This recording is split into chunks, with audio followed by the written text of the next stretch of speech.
Chapter 121. Lin Yi is a miracle doctor, no. Xuemin said with a shake of his head. Eastern medicine sure is deep and profound, and I've learned a lot from it today. I can't believe that a couple of normal herbs would have such a miraculous effect when put together. I don't know the theory behind it yet, but the fact that it's working on you means that the prescription is real. Then I can take it without worry? Huaijuan's decision to take the medicine without hesitation was entirely due to his trust in Lin Yi. Who wouldn't trust a man who'd entrust his back to Huaijuan on the battlefield? What could he possibly do to him? Huaijuan, however, couldn't help but be shocked at Xuemin's affirmation of the prescription. The fact that Xuemin was saying this was proof of how miraculous the prescription was. Of course, the person who gave you the prescription must be a big shot in the Eastern medicine world, right? Xuemin sighed. Of course, I'm not trying to find out his name, but I'd like to meet him and ask him some questions if I have the chance. Grandpa Guan, I'll pass on your message if I see him again. But, Huaijuan said, troubled. I understand. It's fine if he doesn't want to see me, haha. I know my place at least.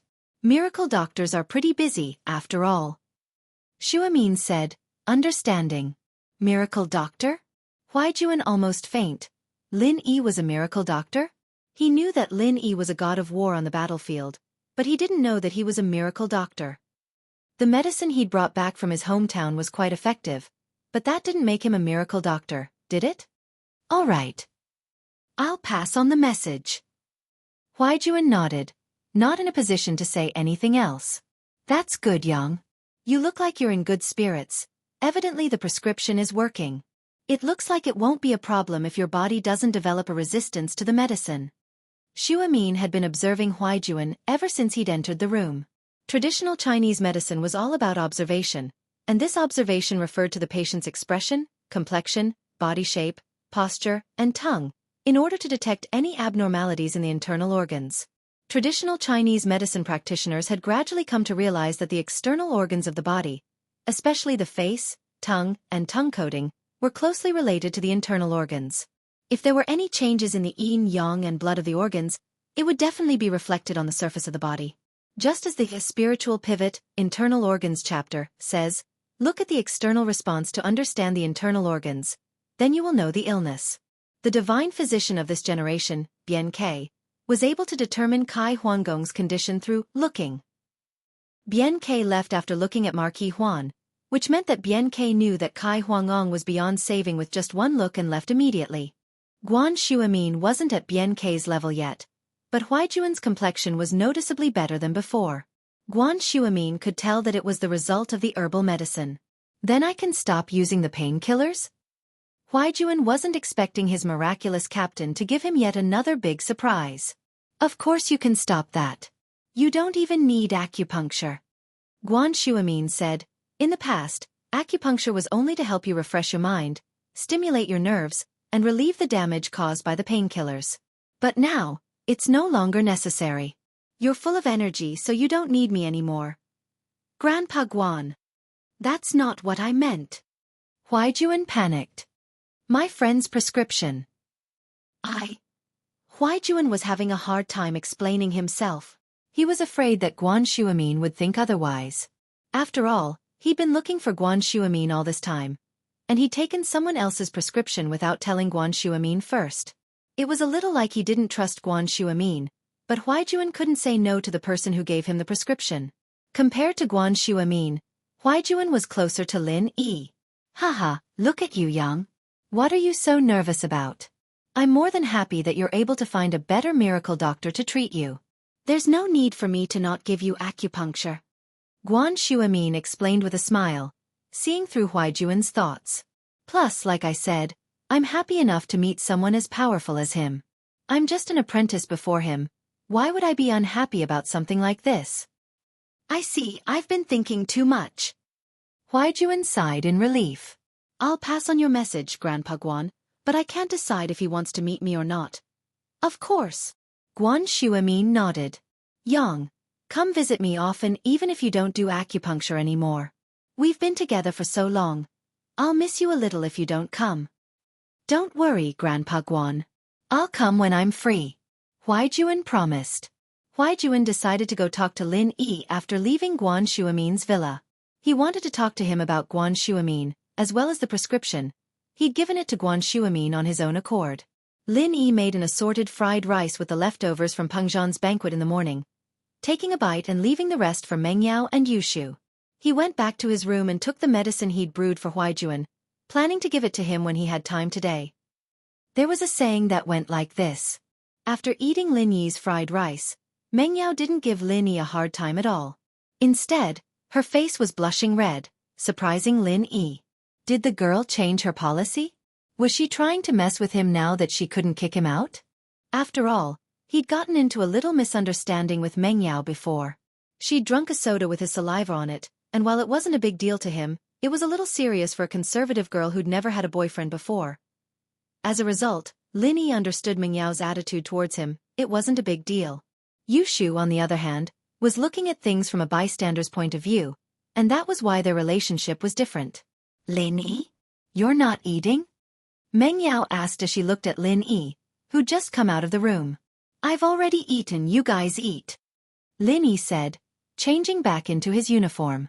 Oh, why are you wearing your uniform again? Where's the clothes I bought you yesterday?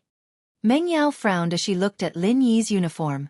The school didn't force students to wear uniforms. After all, it wasn't as strict in high school as it was in elementary school.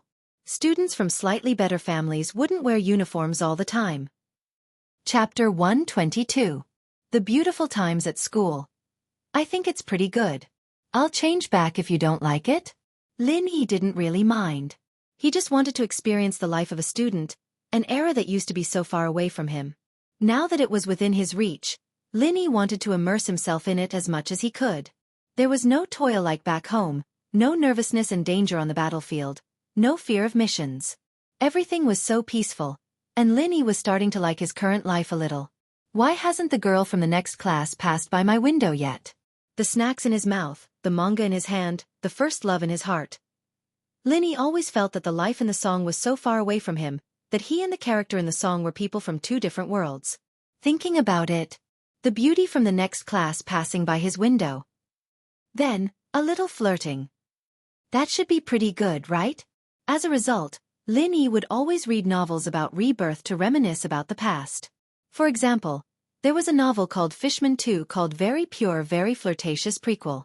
There was this kind of pure school life in the novel, and Lin Yi could reminisce about it. If the miss and her employer, Peng Zhan, didn't object, he could try a pure relationship. Like with Tang Yin. Or with Yushu. Why was he thinking about this bad girl? Lin Yi glanced at Yushu. He had to admit that Yushu was pretty, and had a great body as well. But, the problem was that she was the Miss' best friend. He decided to let it go or the Miss would really flip out. Oh. What does it have to do with me whether you change or not? What do you mean I don't like it? Do whatever you want. Meng Yao was a little pissed off at Lin Yi's words. Any other guy would have been more than happy to wear the clothes she bought for him every day. But Lin Yi. Meng Yao wanted to say that she liked it when he wore yesterday's clothes, but the words turned into the Miss' pride and self-esteem. She sighed deeply in her heart, blaming herself. She wasn't as tough as Shu, daring to say anything she wanted. I'll wear it tomorrow then. Lin Yi said with a smile. Yeah, Yao Yao told me last night that you look really good in casual clothes. Yushu interrupted. Shu! Meng Yao was about to explode. She'd thought that Yushu was the tough one, but this slip of the tongue ended up leaking the contents of their conversation last night.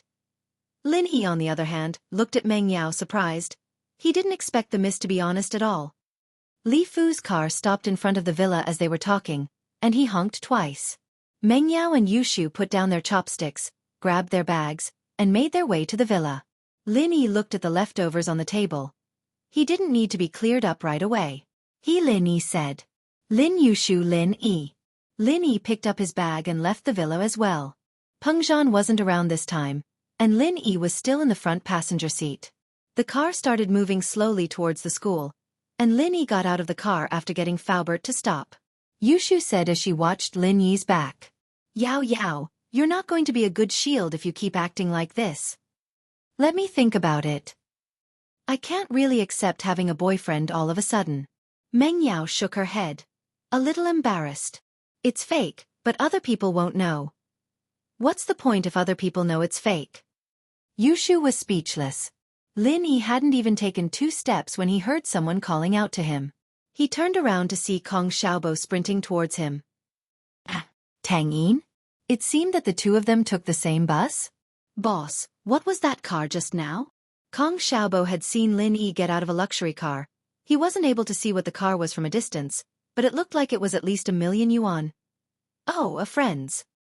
He was passing by, so he gave me a ride. Lin Yi said faintly. Meng Yao didn't ask him to say anything, and Lin Yi wouldn't say anything. It was better this way.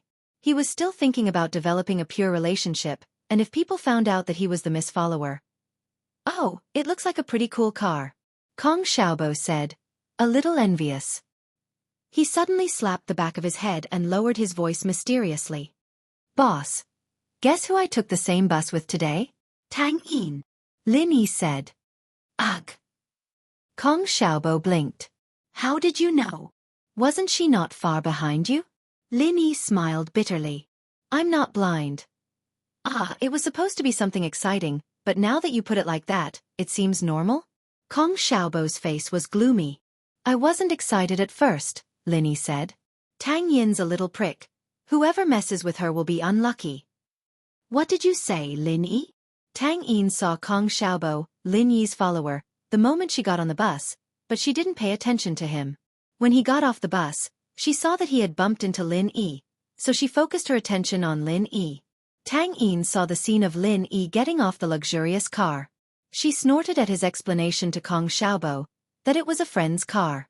Wasn't he just a rich young master pretending to be poor at school? He was wearing high-end casual clothes yesterday, and today he was wearing a school uniform. Humph. Tang Yin thought that Lin Yi was a hypocrite. When she heard Lin Yi and Kong Xiaobo talking about her, Tang Yin's ears perked up. It wasn't until Lin Yi started talking about her that Tang Yin subconsciously blurted out. She regretted it after saying it. She didn't want to have too much interaction with Lin Yi. Tang Yin didn't deny that Lin Yi looked manly, but it didn't mean that he was manly. It was a unique charm, and Tang Yin wasn't blind. She was much stronger than Zhou Ruoming. But Tang Yun understood that rich young masters like him treated women like toys. She'd seen too many examples of this. Her childhood playmates were one of them. Tang Yin felt a wave of sadness and helplessness every time she thought about her boyfriend abandoning her. Who asked her family to be the weaker group? She couldn't just go to the young master's house and cry. Could she? They might not even open the door. Lin Yi didn't think that Tang Yin would care about his conversation with Kong Xiaobo. He turned around and smiled. I said you're pretty. Chapter 123. Chapter 123. Zhong Lin Yi didn't feel much pain, but he still smiled bitterly. It seemed like Tang Yun didn't like him at all. He'd been thinking about developing a pure relationship with her this morning. How did it end so quickly? It seemed like Tang Yun wasn't going to happen, and Yushu didn't seem likely either. Boss, why's Tang Yun so mad at you? Kong Xiaobo didn't get it. Lin Yi and Tang Yun didn't even know each other, so why was Tang Yun so mad at Lin Yi? Wouldn't the problem be solved if I knew? Lin Yi explained, speechless. That's true, eh? Boss, do you think Tang Yun likes you? Kong Xiaobo said all of a sudden. Likes me? What do you mean? Lin Yi paused as he looked at Kong Xiaobo, stunned. I heard that there's a guy from a few years ago, a girl in his class. She liked him a lot, and she'd always cause trouble for him. Whenever he skipped class or something, she'd give him a scolding. Xiaobo said. Do you think Tang Yun's the same? Lin Yi rolled his eyes. Couldn't you be serious? That's possible, but Tang Yun's only known me for 2.5 days. Does she like me already? Is that even possible? Lin Yi shook his head. If that was the case, then the miss would look for trouble with him all the time. Does that mean she likes me too? That's true. Kong Xiaobo laughed dryly as he walked with Lin Yi to school. Kong Xiaobo pointed at something not far away when they were almost at the school gates. Boss, look, it's Meng Yao and Yushu. Oh! Lin Yi hadn't been paying attention to Meng Yao and Yushu, so he wasn't surprised. Boss, look at the car they are in. It seems to be the same car as the one you were in just now. Kong Xiaobo's ability to discover was still very strong. Really? It's different, isn't it? Lin Yi said with a laugh. Let's go, don't mind them. That's true. It's too far away from us. It's not practical. Kong Xiaobo sighed. I have experienced the feeling of being high and mighty as a rich man. Lin Yi didn't know why Kong Xiaobo suddenly sighed with emotion. However, Kong Xiaobo's family conditions were not particularly good, but not bad. It could only be said to be average. So what did he mean? However, in order to keep Kong Xiaobo's attention away from the car, Lin Yi didn't ask much and quickened their pace into the school. A Mercedes-Benz S600L stopped in front of the school. It was quite a distance away from Faubert's Bentley, but it didn't get too close. That old man Li Fu's car is in front of us. Don't you remember what I said? Zhong Fabai glared at his son in the front passenger seat and lectured him in exasperation. I remember, Dad. Pin Liang replied carefully. I won't poke my nose into other people's business anymore. The other people's business he was talking about, of course, was Lin Yi's business. He didn't dare say that he was the one causing trouble for Lin Yi. Instead, he blamed Naipeo for Lin Yi's trouble. Naipeo's foot was stepped on by Lin Yi, so he went to get revenge. This way, he would be able to reduce some of the responsibility. Fabai was part gangster, and naturally, he valued brotherhood. He didn't go overboard when Pin Liang tried to get revenge for his brother.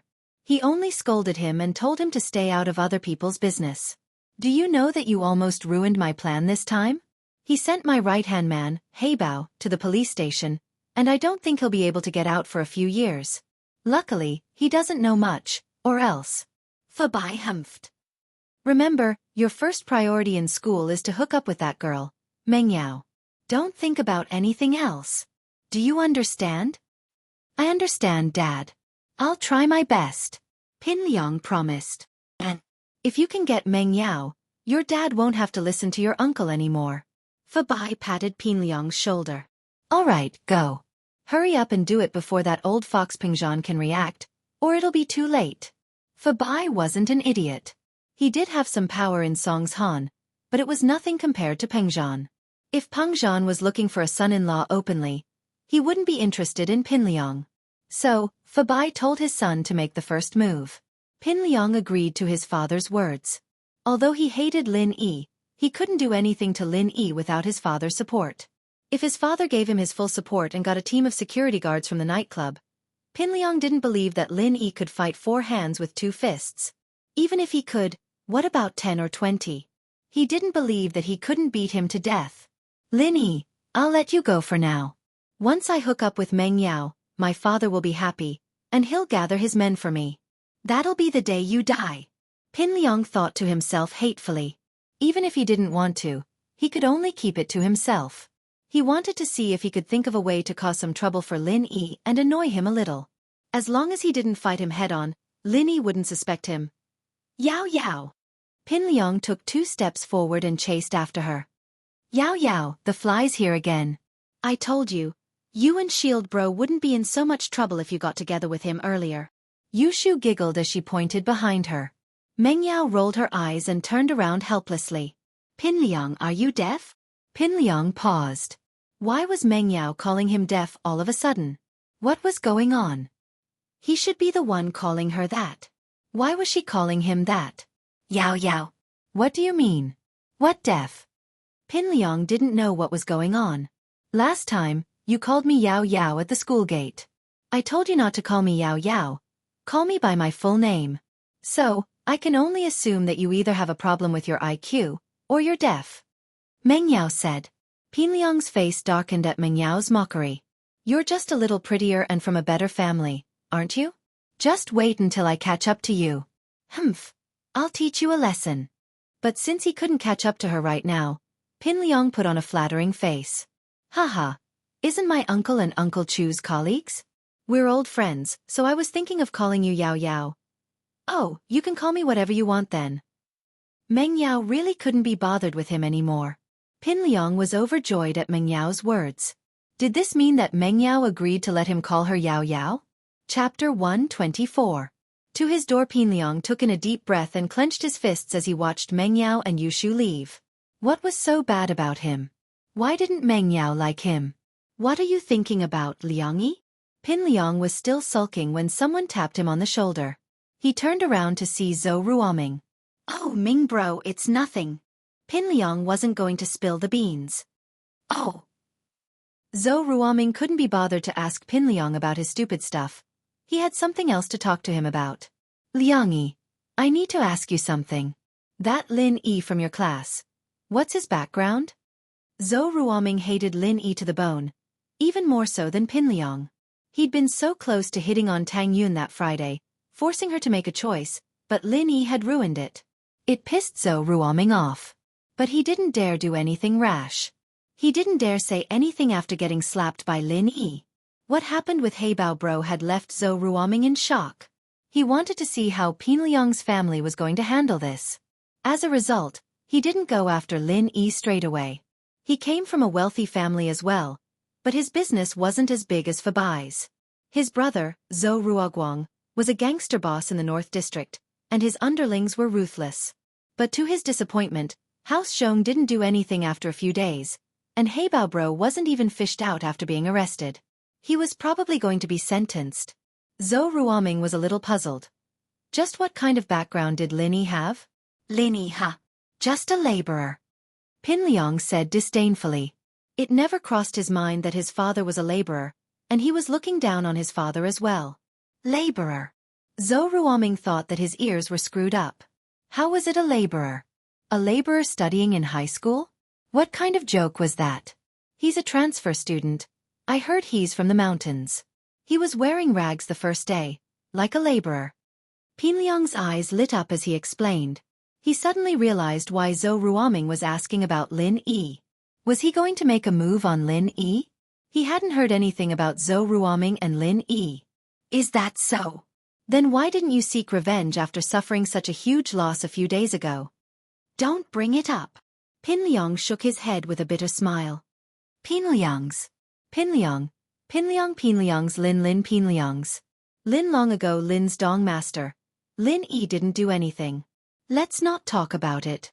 Pin Liang shook his head with a bitter smile. I called Heibao Bro out and got scolded by my old man. You know that my old man doesn't approve of me messing around in school. I'm not a match for that Lin Yi kid. He's from the countryside, and he's really strong. There's nothing I can do to him. Pin Liang could tell that there was something going on between Zhou Ruoming and Lin Yi, but he didn't know the details. That didn't stop him from adding fuel to the fire. He wouldn't object if Zhou Ruoming were to teach Lin Yi a lesson. I see. So you're saying that Lin Yi doesn't have much of a background? Zhou Ruoming was afraid that Lin Yi was from a powerful family. He'd be in big trouble if he messed with Lin Yi. I don't know. Why do you keep asking about this kid? Pin Liang pretended not to understand what Zhou Ruoming was getting at. Oh, nothing. I'm just curious. Curious? Zhou Ruoming said. I'm leaving now. My bros are asking me to play basketball. Pin Liang curled his lips. Curious? Curious my ass. But it seemed like Zhou Ruoming was going to make a move. That was good news. During the third period, Lin Yi and Kong Xiaobo walked out of the classroom when the dean, Wang Jifeng, walked over in a hurry. His face turned serious when he saw Lin Yi. Lin Yi, come with me. Oh, okay. Lin Yi knew that Wang Jifeng was pretending to be serious in front of Kong Xiaobo. Their relationship was a bit weird, but he couldn't expose it. He patted Kong Xiaobo's shoulder. Go to the restroom first. The dean is looking for me. Okay. Kong Xiaobo was a little worried, but he couldn't ask too much in front of the dean. He could only leave. After Kong Xiaobo left, Lin Yi asked, What's up, Dean Wang? It's like this. This is the case. Captain Yang of the police station's criminal police team is here. He has something to look for you. Wang Jifeng smiled bitterly. I think it's probably because of last week's incident. You should be careful. Don't talk nonsense. Just say that you don't know what he asks you. I will handle the other things for you on behalf of the school. Wang Jifeng took the responsibility for Lin Yi on his own accord. It seemed like he really wanted to build a good relationship with Lin Yi. Part of it was Lin Yi interrupting him the other day, but part of it was Peng Zhan. Ah, okay. Lin Yi knew that Huaijuan wasn't here because of last week's incident. It was most likely because the medicine he gave him was working, and the guy couldn't help but come looking for him. Still, the timing wasn't bad. If it were any other day, people would be suspicious if a criminal police captain came looking for a student out of the blue. But with last week's incident as a cover, no one would suspect anything. The two arrived at the dean's office, and Wang Jifeng pushed the door open. Captain Yang, I've brought Lin Yi here. But we have to make this clear. You can understand the situation, but I'll have to inform the principal if I want to take him away. Just to understand the situation. Huaijuan smiled. Don't worry, Dean Wang. He won't cause any trouble for your work. You see, maybe you should leave for now? If that's the case, you guys talk. Wang Jifeng nodded and let Lin Yi in. He then left the office and closed the door behind him. How was it? Did the prescription I gave you work? Lin Yi asked as he sat down on the sofa after Jifeng left. Eagle, you're amazing. The medicine works better than those painkillers. Huaijuan said excitedly as he punched Lin Yi, but Lin Yi dodged the punch without leaving a trace. Call me Lin Yi. Lin Yi corrected. All right, Lin Yi is Lin Yi if you say so. Huaijuan didn't mind. The name was just a code. Lin Yi, there's something I need to apologize to you for. I've shown the prescription you gave me to the doctor who treated me, but he promised that he wouldn't tell anyone about it. Chapter 125. She's a bit careless. He wants to see you, but I haven't agreed yet. I just told him I'd try to contact him. Huaijuan said. I don't know what mission you're on, and it's not my place to ask. You don't have to see him if it's not convenient for you. Mission? Lin Yi smiled bitterly as he rubbed his nose. I really don't know what's going on with this mission. I don't even know where it's coming from. How could I not meet your savior? Of course I'll see him. Don't force it. Huaijuan said, touched. He knew that Lin Yi wasn't the type to get involved in other people's business, and Lin Yi wouldn't have the time to meet a stranger if it weren't for him. What's there to force it? I've got nothing better to do anyway, Lin Yi said with a smile. Plus, I have you as my backup. It'll be easier for me to do things in Songshan. All right then, you set a time. Huaijuan said, not bothering to waste words with Lin Yi. There was no need for words of thanks. It'd be too cliché. Tomorrow? Tell Jifeng that he wants me to go to the police station to make a statement. I'll be able to get away that way. Otherwise, it'll count as me skipping school. I don't want to. Lin Yi said as he pointed at the door. All right, I'll go talk to him later. Huaijuan nodded. It was a small matter. Oh right, I forgot what I was supposed to be doing. I made you some medicine. Drink it when you get home. Your body'll feel a lot better after the first stage, and I'll give you the second stage medicine. You'll be back to normal in about 3 months. Lin Yi said. 3 months? Huaijuan froze as he stared blankly at Lin Yi. If it's fast, it'll take at least 2 months. Lin Yi said, assuming that Huaijuan thought it was too long. The herbal soup isn't too tasty, but you'll have to bear with it for 2 months. Lin Yi, you're not joking, are you? My body'll be back to normal in 2 months? Like a normal person? Huaijuan was getting a little excited. Seriously? The doctor said that it's already a blessing that my condition hasn't worsened, but I can actually recover? Ugh. So you aren't afraid of drinking medicine? Lin Yi smiled. You still don't believe my words? I do. Of course he believed it. It's just too shocking. Huaijuan was truly shocked, but he trusted Lin Yi's words. On the battlefield, there had been many times when the enemy was about to catch up to them, but it was all because of Lin Yi's correct judgment that they were able to escape from danger, and then turn around and kill the enemy. Therefore, Lin Yi's prestige in the team was unparalleled. Lin Yi's words were also carried out by the team members without reservation. You brat. I'm afraid of drinking medicine? He did not even feel a bullet hitting his body. So why would he be afraid of drinking Chinese medicine? Are you mocking me? Ah, that's not necessarily true. I've seen some fearless people before, but they're afraid of injections and medicine. Lin Yi smiled. Come with me to the classroom later. I'll get it for you. Captain, you're so awesome. Huaijuan couldn't find the words to describe the joy he was feeling right now. He'd thought that every day of his life was worth it, and that he'd be able to live until the day the painkillers and massages stopped working. He'd be able to die at that point, but Lin Yi was able to cure it. Lin Yi was like a god in the team, but Huaijuan couldn't hide the shock he felt. Lin Yi definitely wasn't that old. If he wasn't wrong, he should be around the same age as Ning, 7 or 8 years younger than him. Yet, he seemed to be able to do everything. Where did he learn all this from? To be honest, I kind of miss those days, the rain of bullets every day. Lin Yi said, a little emotional when he heard Huaijuan call him captain.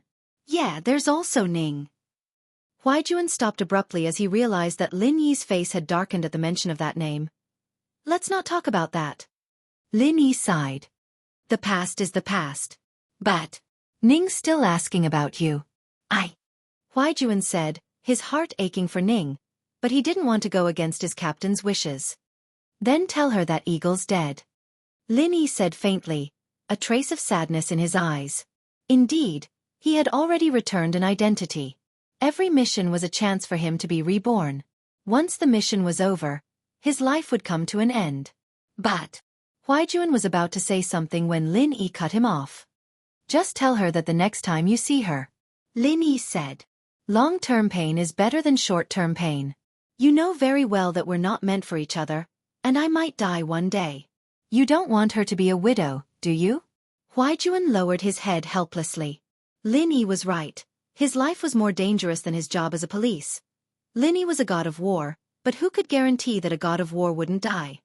Then you and Song from our team. Huaijuan said, remembering Ling Shan all of a sudden. Lin Yi's relationship with Ling Shan was pretty ambiguous. Would you believe me if I said I had nothing to do with her? Lin Yi smiled bitterly. He didn't think that Huaijuan would have heard about what happened at the hospital. News traveled a little too fast. All right, I believe you. Huaijuan nodded. But from a professional standpoint, you two are quite a good match.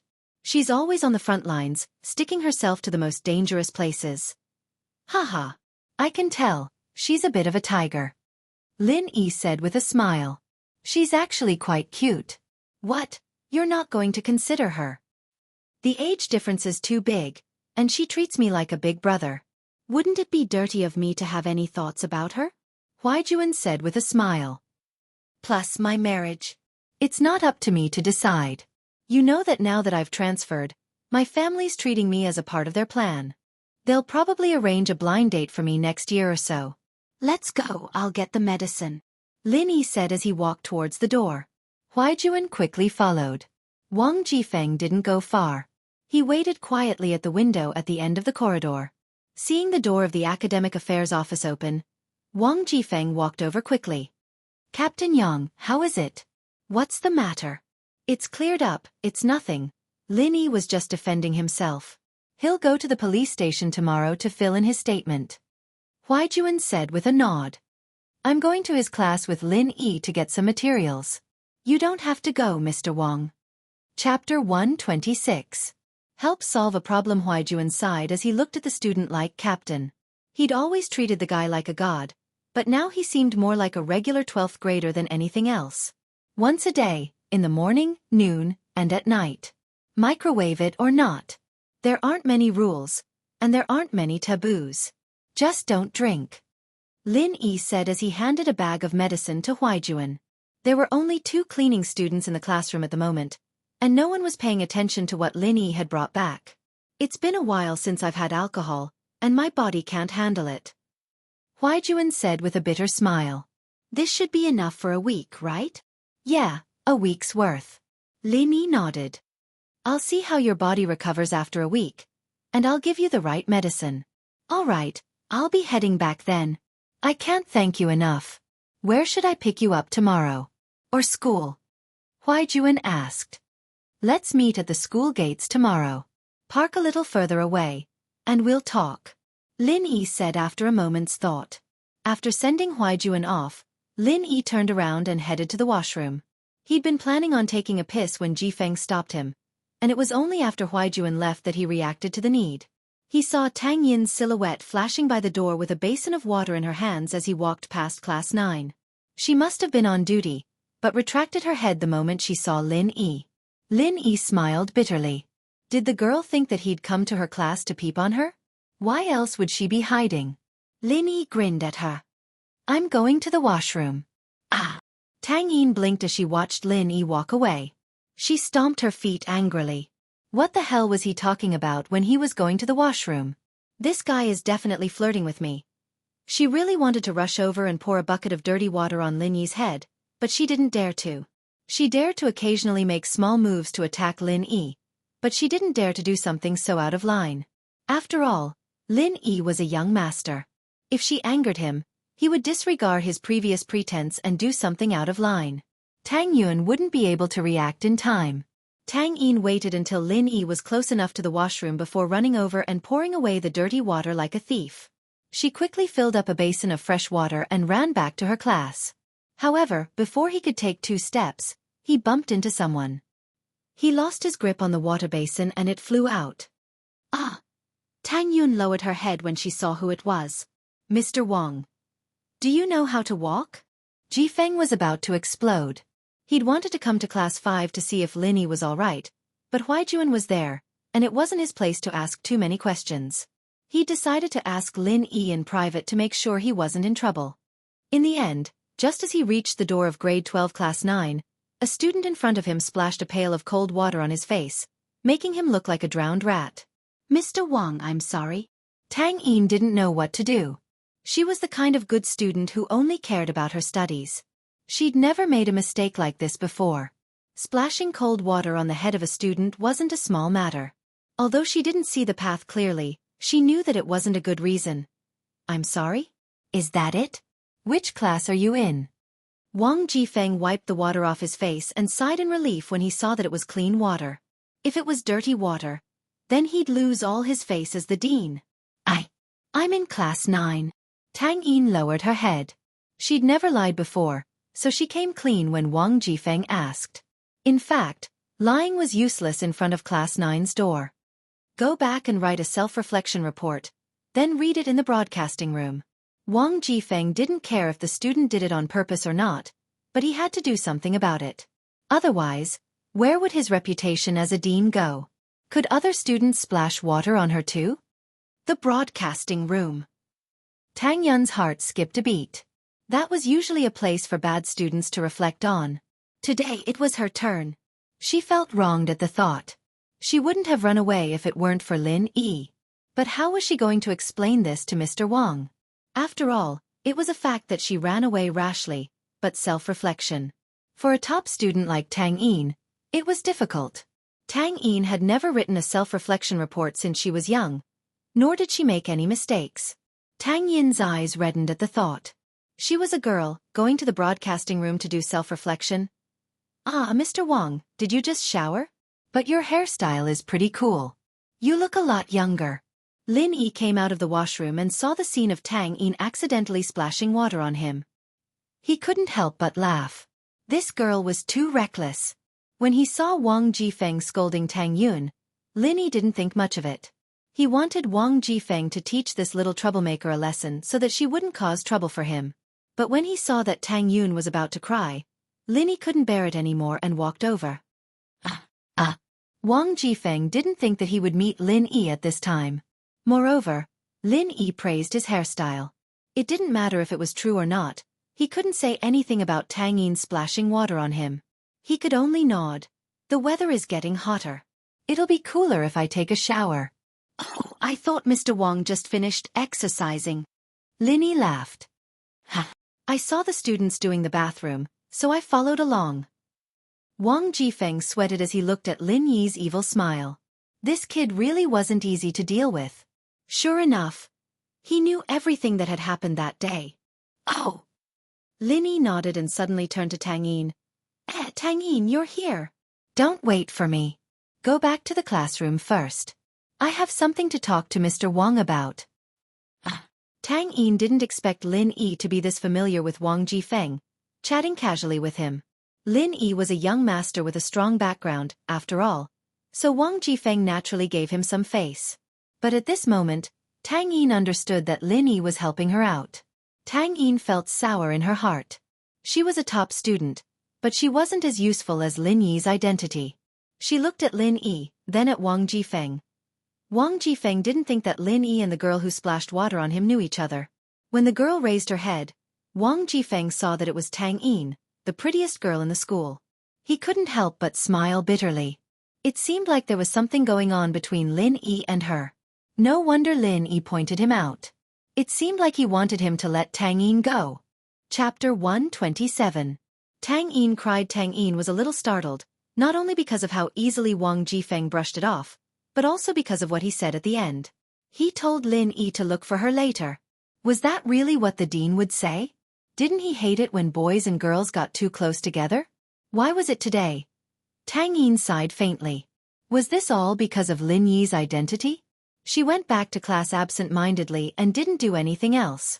She sat in her seat and quietly thought about the events of the past few days.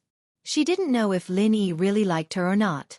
She snuck a peek out of the classroom window to see Lin Yi and Wang Jifeng chatting happily. Tang Yin curled her lips. Would you still be able to do that if you weren't a young master?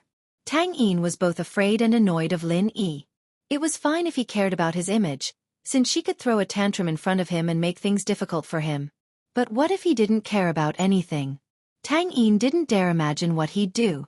There were too many unscrupulous young masters in Songshan, and Tang Yin had heard of them before. If it weren't for Songshan's strict school rules, she wouldn't have been able to escape her fate.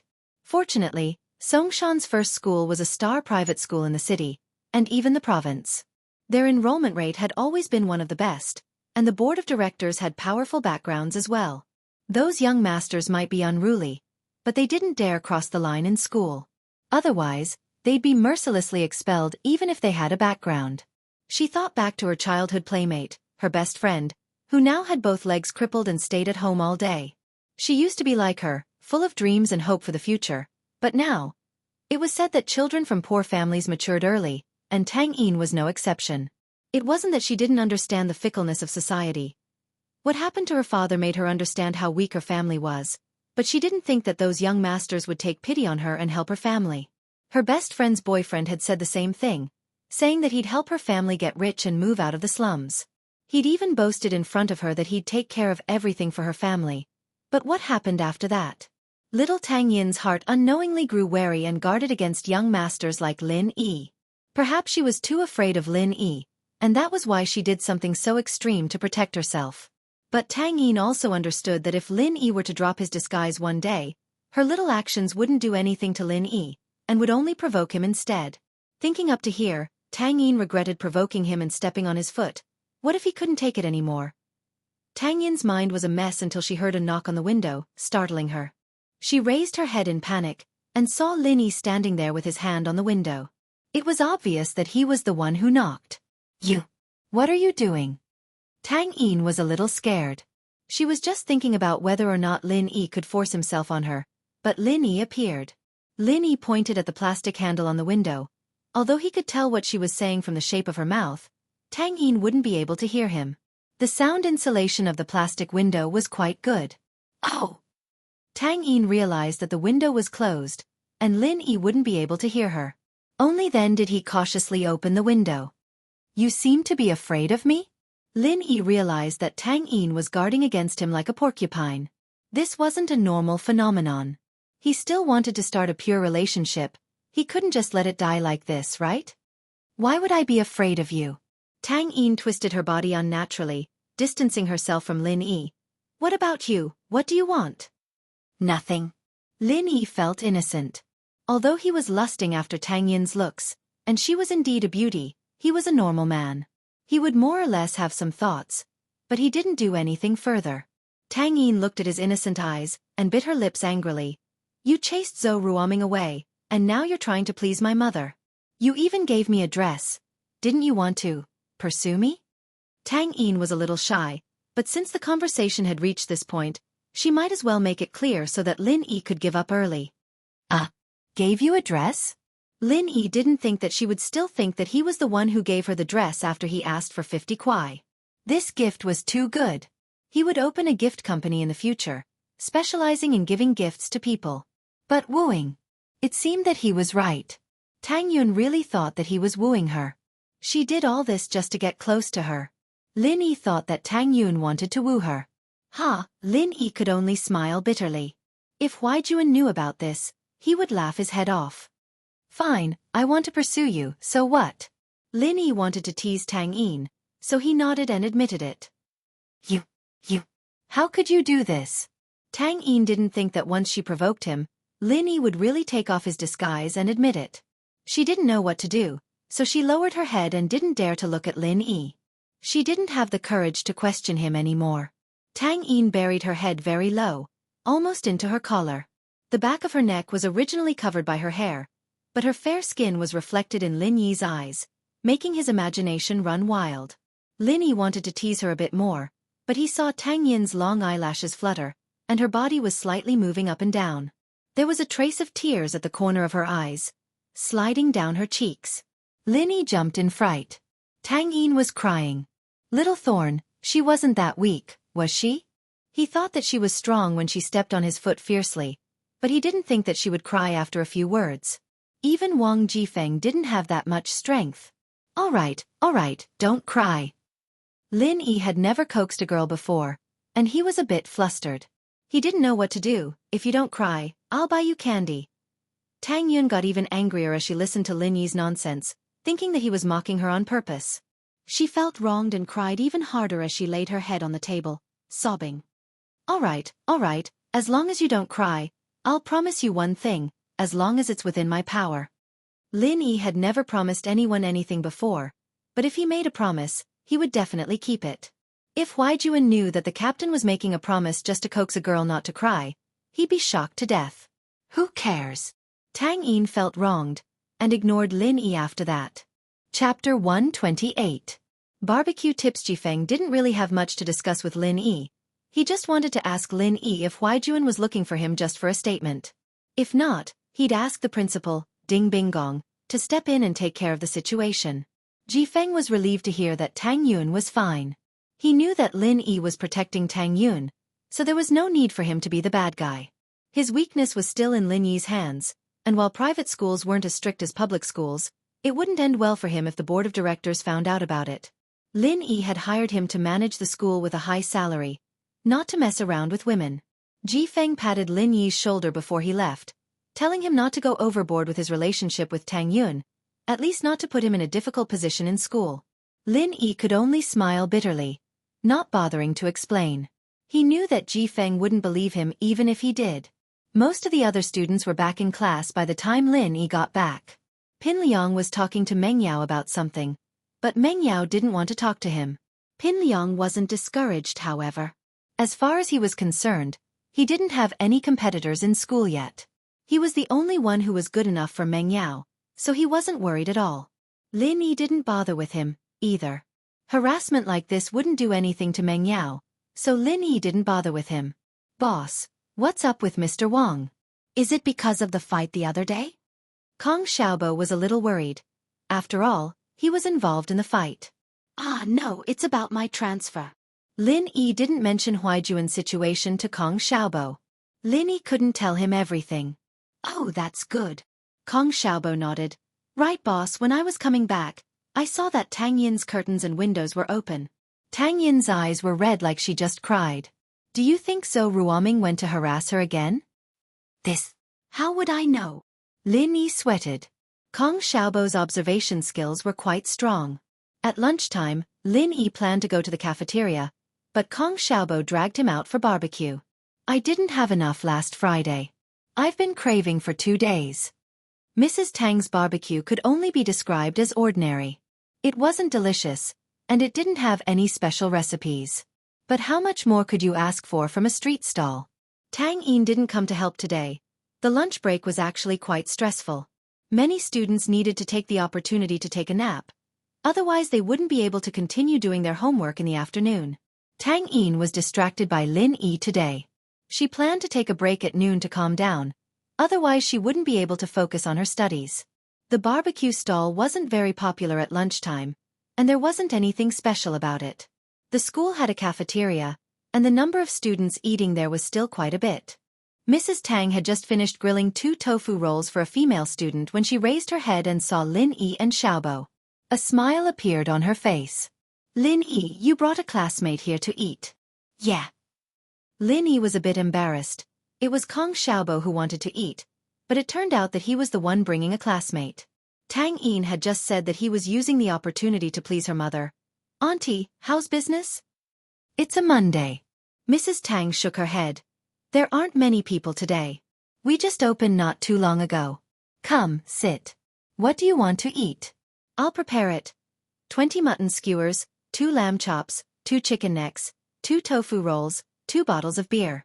The same as the last 2 days. Kong Xiaobo was the type of person who didn't like to change the way he ate. Let's skip the beer. We still have class in the afternoon. Lin Yi had Wang Jifeng as his backing, but since he decided to enjoy his student days, Lin Yi didn't want to be too special. Lin Yi could drink like water, but Kong Xiaobo couldn't. Heh, I'll skip it then. Kong Xiaobo scratched his head. He wouldn't dare drink without Lin Yi's encouragement. Mrs. Tang was a bit surprised. Wasn't Lin Yi one of the big four? He taught Zhou Ruoming a harsh lesson on Friday, and it wasn't fake. Why was he so hesitant to drink a bottle of beer? Zhou Ruoming and the others wouldn't care about that, right? They could drink whenever they wanted. But thinking about it, Mrs. Tang realized that Lin Yi didn't have the bad habits of those bullies. He was respectful even when he disagreed with her. It seemed that rich families had good upbringing as well, after all. Not all of them were like Zhou Ruoming, arrogant and overbearing. Mrs. Tang had a good impression of Lin Yi the last few times she saw him. Soon, the barbecue was served. They were the only one at the table, so they didn't need to wait. As Kong Xiaobo dug in, Lin Yi picked up a chicken neck skewer and took 2 bites. Then he said to the bored Mrs. Tang, "Auntie, you can actually make the chicken neck New Orleans flavored. That would make it a specialty and your business would be better." "That's true, but I don't know how to do it." Mrs. Tang smiled bitterly. "It's just a small stall, what's so special about it?" "That's not necessarily true. A lot of stores start small." Lin Yi said, "Actually, you don't need a recipe. You can buy the marinade online." If you don't know how to go online, you can ask Tang Yun to buy it for you." When Lin Yi was living with that greedy old man in the mountains, he often bought things for him online. Really? Wouldn't it be expensive? Mrs. Tang didn't know much about this, but she was a bit tempted by Lin Yi's words. Who didn't want to have a better business? It wouldn't be expensive, but it would definitely increase the cost. Lin Yi said, "But if you don't think it's troublesome, you can make it yourself. I've studied the recipe, and I'll write it out tonight. I'll bring it to you tomorrow. It's just some sugar, chili, and other common seasonings. You can buy it at the wholesale market." "That's great. Thank you in advance. I'll make it myself. It's a small business, and I don't make much money." Mrs. Tang was a bit excited. She didn't expect Lin Yi to have studied the recipe. "It's nothing, it's just a small matter." Lin Yi shook his head. "Then I'll ask Ian to get it for you tomorrow. I'll treat you when I make it." Mrs. Tang's impression of Lin Yi was even better now. The more she looked at him, the more she felt that Lin Yi was a good kid. Although he came from a good family, he was never arrogant or despotic. He was polite to people. But she had never seen Lin Yi's arrogance before. When Lin Yi got cocky, he could poke a hole in the sky. Chapter 129. Kick you if you get in the way, boss. You're saving the country in a roundabout way. Haha, it looks like Tang Yun's mom has a good impression of you. Kong Xiaobo said as he looked at Lin Yi. Haha, changing the recipe will bring you closer to Tang Yun's mom. I see you eating barbecue all day, and I don't think it's very tasty. You can eat it yourself if you change it up. Lin Yi said as he slapped Kong Xiaobo's head. What are you thinking? Haha, nothing. Kong Xiaobo shook his head. You can eat it yourself if you change it up. Lin Yi shook his head with a smile, not replying. From Kong Xiaobo's point of view, he was pursuing Tang Yun, wasn't he? But Lin Yi didn't explain. He'd already made such a bold statement in front of Tang Yun today, and it wouldn't be right to explain himself. It was lunch break, and the third years were quiet. It wasn't as noisy as the first and second years. Lin Yi and Kong Xiaobo stood at the window at the end of the hallway. The March sun was bright but not hot, and it felt warm when it touched their bodies. The trajectory of his life had changed ever since the old man had given him that strange mission. His original self belonged to a tense and dangerous world, but now it was peaceful and warm. Boss, it's Zhou Ruoming with Pinliang. Kong Xiaobo said as he pointed at the basketball hoop. Lin Yi looked over and saw Zhou Ruoming and Pinliang talking about something.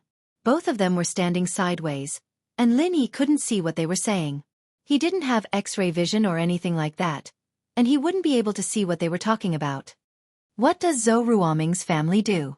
Because of Tang Yun, Lin Yi knew that it was inevitable that he would clash with Zhou Ruoming in the future. Friday was just the beginning. Zhou Ruoming. His father is a real estate developer.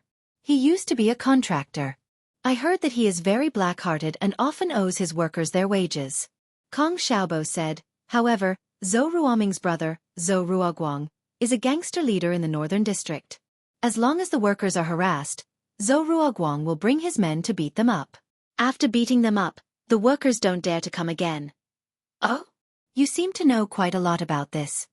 Lin Yi said, curious. Zhou Ruoming wasn't in his class, but Xiaobo knew. Zhou Ruoming always brags about these things. This is also the reason why he is popular in school. Kong Xiaobo explained, most people in school know about his glorious history. This guy isn't afraid that someone will mess with his family. Lin Yi curled his lips. Gangsters? Huaijuan will teach his brother a lesson someday and he'll behave. As they spoke, they saw Zhou Ruoming and Pin Liang separate. Zhou Ruoming walked out of the school while Pin Liang walked towards the building. In fact, Zhou Ruoming only wanted to confirm Lin Yi's background with Pin Liang. Zhou Ruoming couldn't just let it go like that after what happened on Friday. If he didn't get his revenge, he wouldn't be able to stay in school anymore. He wanted to talk to his brother, Zhou Ruoguang, and see what he should do. Lin Yi and Xiaobo returned to the classroom to find Meng Yao and Yushu watching their MP4s as usual. Pin Liang, on the other hand, had moved a chair to sit beside Meng Yao, a silly grin on his face. Who knew if he'd be able to understand the animations on the MP4s? Yushu pointed at Pin Liang when she saw Lin Yi. Lin Yi realized that he and Yushu were getting more and more in sync. If she weren't Meng Yao's best friend, Lin Yi wouldn't mind flirting with her a little. It'd be a worthwhile trip for him. Yushu thought that Pin Liang was too annoying, and she couldn't chase him away no matter how hard she tried. Since Lin Yi came in, Yushu used Lin Yi's hand to chase Pin Liang away. Lin Yi smiled and nodded, walking quickly to Pin Liang. Pin Liang seemed to have sensed that Lin Yi didn't come with good intentions, but he sat there, not thinking about what reason Lin Yi had to deal with him. Pin Liang didn't think that he'd offended Lin Yi in the past few days. Lin Yi didn't care what Pin Liang thought. He walked over and kicked the leg of the chair Pin Liang was sitting on, flipping it over and sending Pin Liang sprawling on the ground. Don't block the way. Lin Yi didn't even look at Pin Liang as he stepped over him. Silence. Deathly silence. Although the classroom was originally very quiet during the lunch break, there were still people whispering. But at this moment, everyone raised their heads and looked at the scene in front of them in astonishment. Before Lin Yi transferred, Pin Liang was the bully in the class, but everything changed after Lin Yi came. The scene in school made everyone respect Lin Yi, and what happened today made them feel that Lin Yi was a spoiled brat. Just because he was in the way, and that wasn't even a reason, he sent Pin Liang sprawling on the ground. Who in the class, or even the school, would have the guts to do that? Even Zhou Ruoming, one of the big four, wouldn't be this arrogant, right? Lin Yi. Pin Liang's eyes flashed with hatred. He didn't want to give up. He wanted to jump up and fight Lin Yi. But he didn't dare. Pin Liang clenched his fists tightly, his heart filled with humiliation and helplessness. Lin Yi, just you wait. Zhou Ruoming will take care of you. You can be arrogant for a few days first. Pin Liang quietly got up from the ground, put his chair back on his seat, and sat back down. Meng Yao looked at Lin Yi's back in shock. This guy was a natural-born violent maniac. That kick was fierce, but it was stylish. Men like this gave her a sense of security. Yao Yao, did you notice that Shield Bro is really handsome? Yushu gave a thumbs up, admiring Meng Yao. Shu, are you charmed by him? Meng Yao saw Yushu's infatuated expression and felt a little uncomfortable. Hee, a little, but don't worry Yao Yao, I won't fight with you. Yushu giggled, your choice is my choice. You. Meng Yao didn't know whether to laugh or cry as she knocked Yushu's head. She didn't know what Yushu was thinking. Why was she still so passionate about the past? Was it because of Lin Yi, or was it because of her? Meng Yao didn't know. It was just a weird feeling. Was it you who made Lin Yi do that? Meng Yao whispered. Ah, you saw it. Yushu blinked. I didn't do it for your own good. It's so annoying to see him laughing like an idiot. You beat him, but shoo, you need to watch your image. If Lin Yi keeps doing this, he'll probably be expelled in a few days. Do you think he has a strong background like everyone else? Meng Yao smiled bitterly. Chapter 130. Chapter 130. Kong Xiaobo's family. As the saying goes, bad news travels 1,000 miles. Even in the neighboring Class 9, Lin Yi's amazing feats were spreading like wildfire. Tang Yin wanted to take a nap at noon, but she couldn't. Her mind was filled with Lin Yi's despicable smile. She rubbed her sore temples and the corners of her eyes, which were red from crying. She lifted her head, wanting to read a book when she heard someone talking about Lin Yi's name. Tang Yin's heart tightened. She didn't know why she was concerned about the name. Was it because she was afraid that people would talk about Lin Yi chasing her? Did you know? When I went to the washroom just now, I saw the new transfer student from 12th grade class 5 kick Pin Liang's chair over. Pin Liang fell flat on his back. The boy beamed with joy as he told his classmates about what he had seen and heard. Do you know why? Because of what? A few students who were listening to the side asked. Life in the 12th grade was simple and ordinary, so the occasional exciting news was enough to keep everyone happy for a while. That's because the transfer student said Pin Liang was blocking the way. He's going to kick him next time. The boy said as if he was Lin Yi himself. Don't you think he's amazing? That transfer student's name is Lin Yi, right? He's so handsome. A girl who was a bit infatuated interrupted. Didn't you guys see him last week? He single-handedly beat up that gangster who was holding a gun. This kind of man gives me a great sense of security. Pfft, there's no way he'd like someone like you. You're so slutty, you don't even know how many people you've fucked. Another girl humphed coldly. I'm more like him. Get lost. Being looked down upon, that wind *SS was immediately displeased. Why don't you take a look at your crooked appearance? You're not even as good as me. From what I see, if there's a chance, only Tang Yun is worthy of it. Tang Yun was using a book as a cover as she listened in on the conversation nearby. She couldn't help but curl her lips when she heard Lin Yi kick Pin Liang's chair over. He was still a playboy after all. It hadn't even been 2 days, and now he was showing his true colors after being provoked by her. Just as he was feeling disdainful, he heard someone mention him and even said that he and Lin Yi were a good match. He couldn't help but feel a little annoyed, but he couldn't get up to refute it. This kind of thing, the more he tried to explain, the worse it would get. His annoyance toward Lin Yi grew. Lin Yi didn't know that his glorious deeds had spread. When he returned to his seat, he saw Kong Xiaobo giving him a thumbs up. Lin Yi didn't care.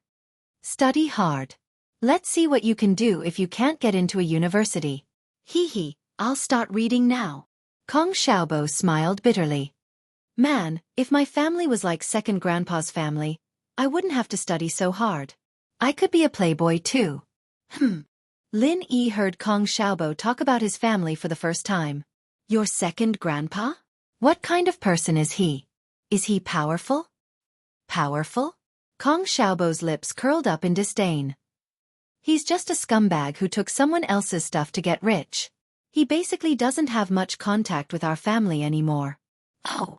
Lin Yi could tell that it was a family feud. You know Dr. Kong, right? Kong Xiaobo said. Dr. Kong? Lin Yi frowned. Why did it sound familiar? However, he suddenly remembered that when he was in the pharmacy a few days ago, he heard the salesperson say, the Dr. Kong who sells Jianghu medicine? And that's him. Kong Xiaobo nodded. He is my second grandpa. Ugh, then aren't you also a rich second generation? A rich third generation? Lin Yi was a little surprised about Kong Xiaobo's family background. What rich second generation and rich third generation? Kong Xiaobo smiled bitterly.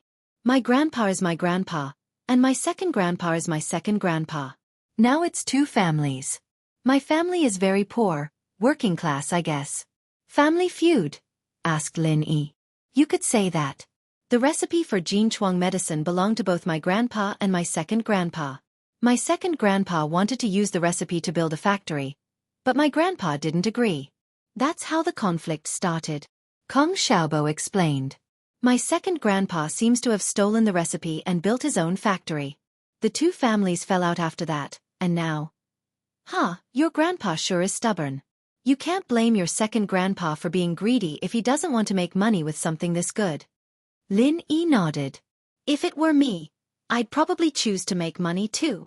However, this incident reminded Lin Yi of something. The recipe was worth a lot of money. His medicine and Huaijuan's painkillers could all be produced and sold. The profits would be huge. And this was something that needed to be researched. He wanted to see if he could find someone to work with and earn some money. It wasn't right to keep using Meng Yao's family's money. It was like living off a woman. That's what I was thinking, actually. Kong Xiaobo stuck his tongue out. My second grandpa stole the recipe, and I asked my grandpa if he knew what ingredients were in the recipe. He said he'd forgotten about it after looking at it. Man, there's nothing I can do about it. I'll have to work hard myself. You're pretty open-minded. Lin Yi looked at Kong Xiaobo in a higher light now. So what if I don't? Looking for trouble? What's wrong with you? Kong Xiaobo said helplessly. All I can do is sigh sometimes. All right, boss. I'm going to go read. Dr. Kong. Recipe, Lin Yi frowned. There had to be more to this than meets the eye, but Kong Xiaobo didn't say anything about it. Maybe he didn't know much. But it wasn't as simple as it seemed. Ling Shan was going crazy. The robbers were hiding really deep, and they were in a mountainous area. It was a lot of inconvenience for the search. The business car with the license plate number 74110 was found, but the license plate had been broken. From the characteristics, it could be determined that this car was the robber's car, but it was useless. Ling Shan had no choice but to call Huaijuan's number. Captain Yang. Ling Shan was a little embarrassed to speak. Song, it's about the robbers, right? Huaijuan guessed that it was about the case. Yeah. I don't have any leads, Captain Yang. Ling Shan said awkwardly. Song, I'm not that good at solving cases, actually. I'm just careful, that's all. This is different from a normal bank robbery. It involves Peng Zhan and Meng Yao, so the kidnapping is their main goal, robbery is secondary. Huaijuan said. These people are organized, and I'm afraid rushing them won't work, especially with how tight the situation is right now. Their superiors will tell them to hide as well. Ah? Ling Shan wasn't expecting Huaijuan to be helpless. Chapter 131. Ling Shan, troubled Huaijuan's reminder reminded Ling Shan that the suspect had been missing for a couple of months before being arrested. Captain Yang, you're saying? Ling Shan wasn't sure. This case can wait. When the suspect lets his guard down. Huaijuan said. You won't be able to rush it otherwise. Ugh. Captain Yang, but I've already signed a military order with Captain Chen. Ling Shan said, troubled. She wouldn't have signed a military order if she'd known that the case was this complicated. Wasn't she just asking for trouble? I see. Huaijuan was speechless. Ling Shan really was brave enough to take responsibility for her doing. Even he didn't dare do something like this. This case was complicated, and the interests involved weren't as simple as they seemed on the surface. Who was Peng Zhan? He was a member of the Provincial Political Consultative Committee, a celebrity entrepreneur in the province. Not only did he have a wide network of contacts, but he was also friends with the military's House Chen. Someone dared to touch his daughter with a background like that, and it went without saying that this person's background and power were beyond imagination. Normal people would be looking to die if they dared to touch Peng Zhan, but people who dared to touch Peng Zhan's people had to be on an even higher level. Even with Huaijuan's family background, they wouldn't want to mess with someone like that. This was a very difficult case to handle. Song, you're a little too hasty with that military order. Huaijuan said. There was no point in pouring cold water on Ling Shan right now, but he had to at least give her some time to prepare herself. Someone who dared to touch Peng Zhan's daughter. You should know what kind of person this is, right? This is a conflict of interests on an even higher level, and those robbers are just pawns. They're not hard to deal with, but the people protecting them are. At the very least, it'll be very hard for us to find the robbers before we lose their protection. Once this blows over and these people give up on the robbers, it'll be easy for us to find them. Ling Shan was a little reckless, but she wasn't stupid. She understood what Huaijuan was saying. She shouldn't have signed a military order with the director at all. She should have just told the director about it, and the director wouldn't give her a hard time. But the order had already been made, and it wouldn't be appropriate for her to say something like that. No matter what, Ling Shan had to hold on. Captain Yang. Then Ling Shan didn't want to give up halfway. Even if she missed the appointed time, it wouldn't be a big deal, and the director wouldn't really do anything to her, but her position and reputation in the police station would drop as well. If you really want to solve the case, then listen to me and ask Lin Yi. Maybe there will be unexpected results. Huaijuan gave her a reminder, but it wasn't up to Huaijuan to decide whether or not Lin Yi would help her. Lin Yi? Can he help me? Ling Shan didn't think much of it the first time, but the second time, she knew that Huaijuan wasn't the type of person to say things he didn't mean. He wouldn't say things he didn't have any evidence to back them up. Maybe. Huaijuan smiled. If he really wants to help you. I understand. Thank you, Captain Yang. Huaijuan's words were very clear, and Ling Shan naturally didn't want to keep asking. She hung up the phone with a frown on her face. Lin Yi. Just who was this person? According to Li Fu, this was a follower hired by Peng Zhan to play with the miss, or perhaps a personal bodyguard. The fact that he was able to bring Meng Yao out of the kidnappers without a scratch meant that he had some skills. But would he be able to help Peng Zhan solve the case and arrest the kidnappers? And why was Captain Yang trying so hard to get this person? Just what kind of ability did this person have to make Captain Yang take a liking to him? All of a sudden, Ling Shan remembered something strange. That day when she brought Lin Yi to the police station, they bumped into Huaijuan on the way, and Huaijuan acted like he'd seen a ghost. He'd gotten all excited when he saw Lin Yi, calling him Eagle non-stop. Lin Yi didn't admit to it, and even mocked Huaijuan, but the two talked for a long time in the office afterward. She asked Huaijuan about it afterward, and Huaijuan didn't say anything, only saying that he'd released Lin Yi. Ling Shan didn't think much about it at the time, but now that she thought about it, Huaijuan's attitude was a little strange.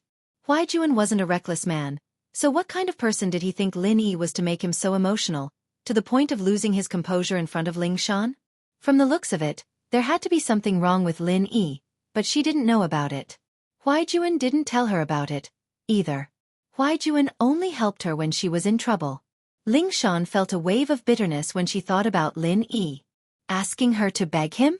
With their relationship now, it'd be good enough if Lin Yi didn't mock her, let alone help her. She'd never offend him in the first place if she'd known that he was useful.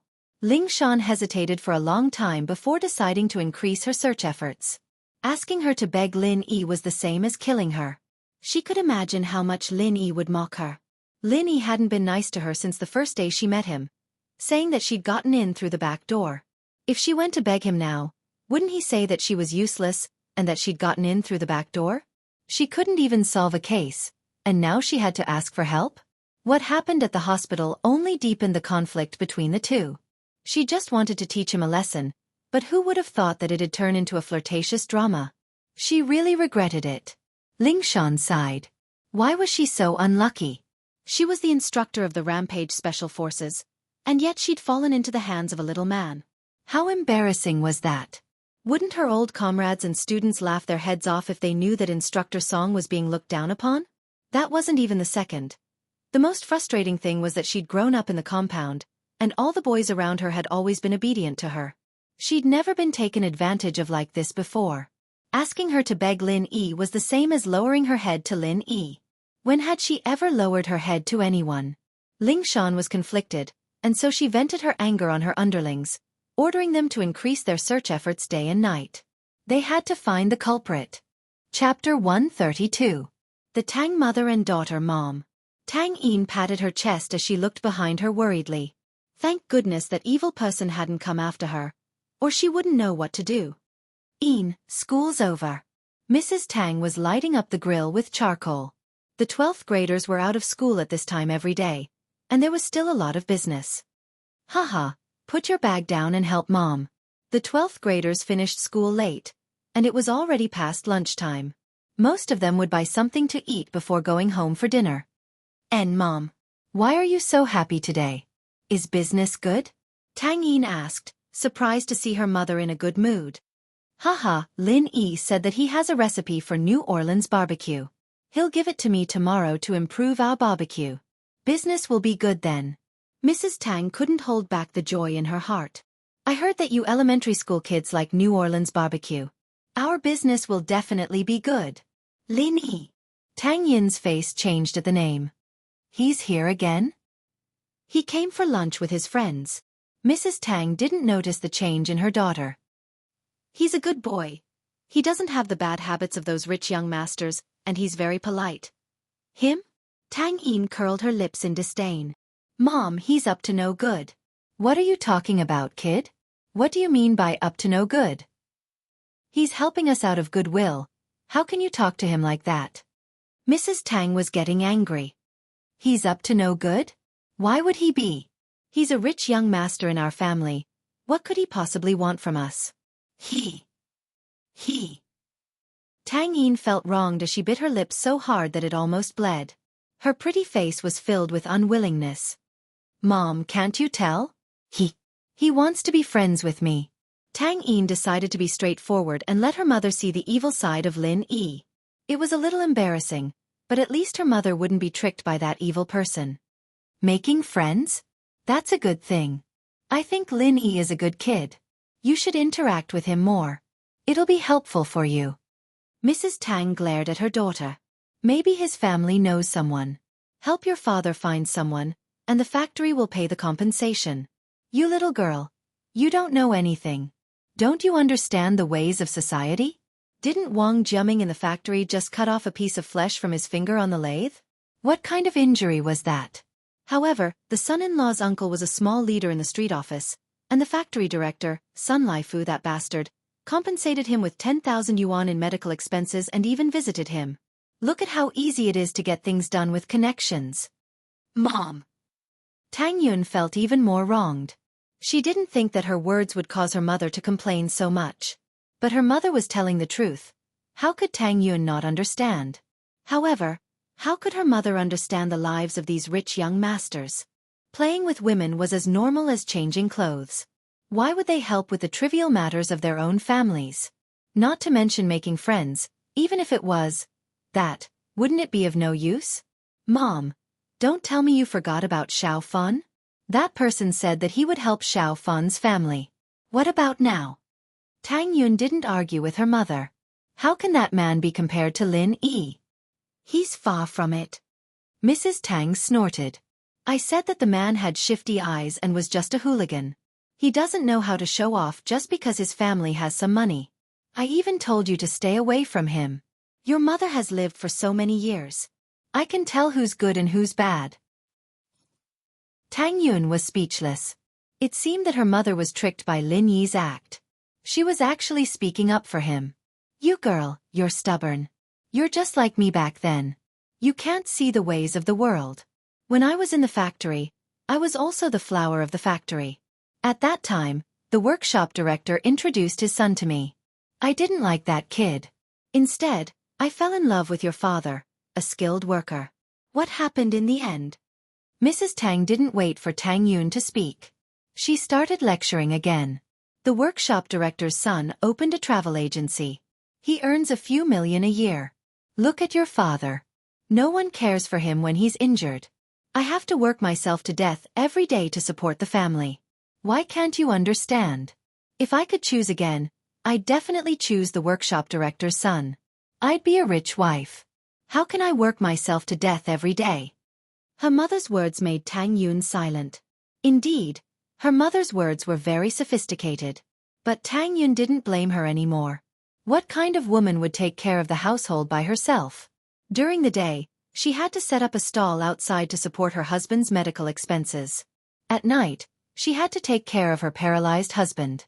She couldn't even sleep when her husband was asleep. She had to prepare the ingredients for the barbecue stall the next day. It was no wonder that her mother had such selfish thoughts.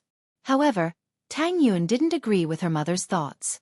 A woman shouldn't rely on a man, right? Through her own hard work, she could make a name for herself.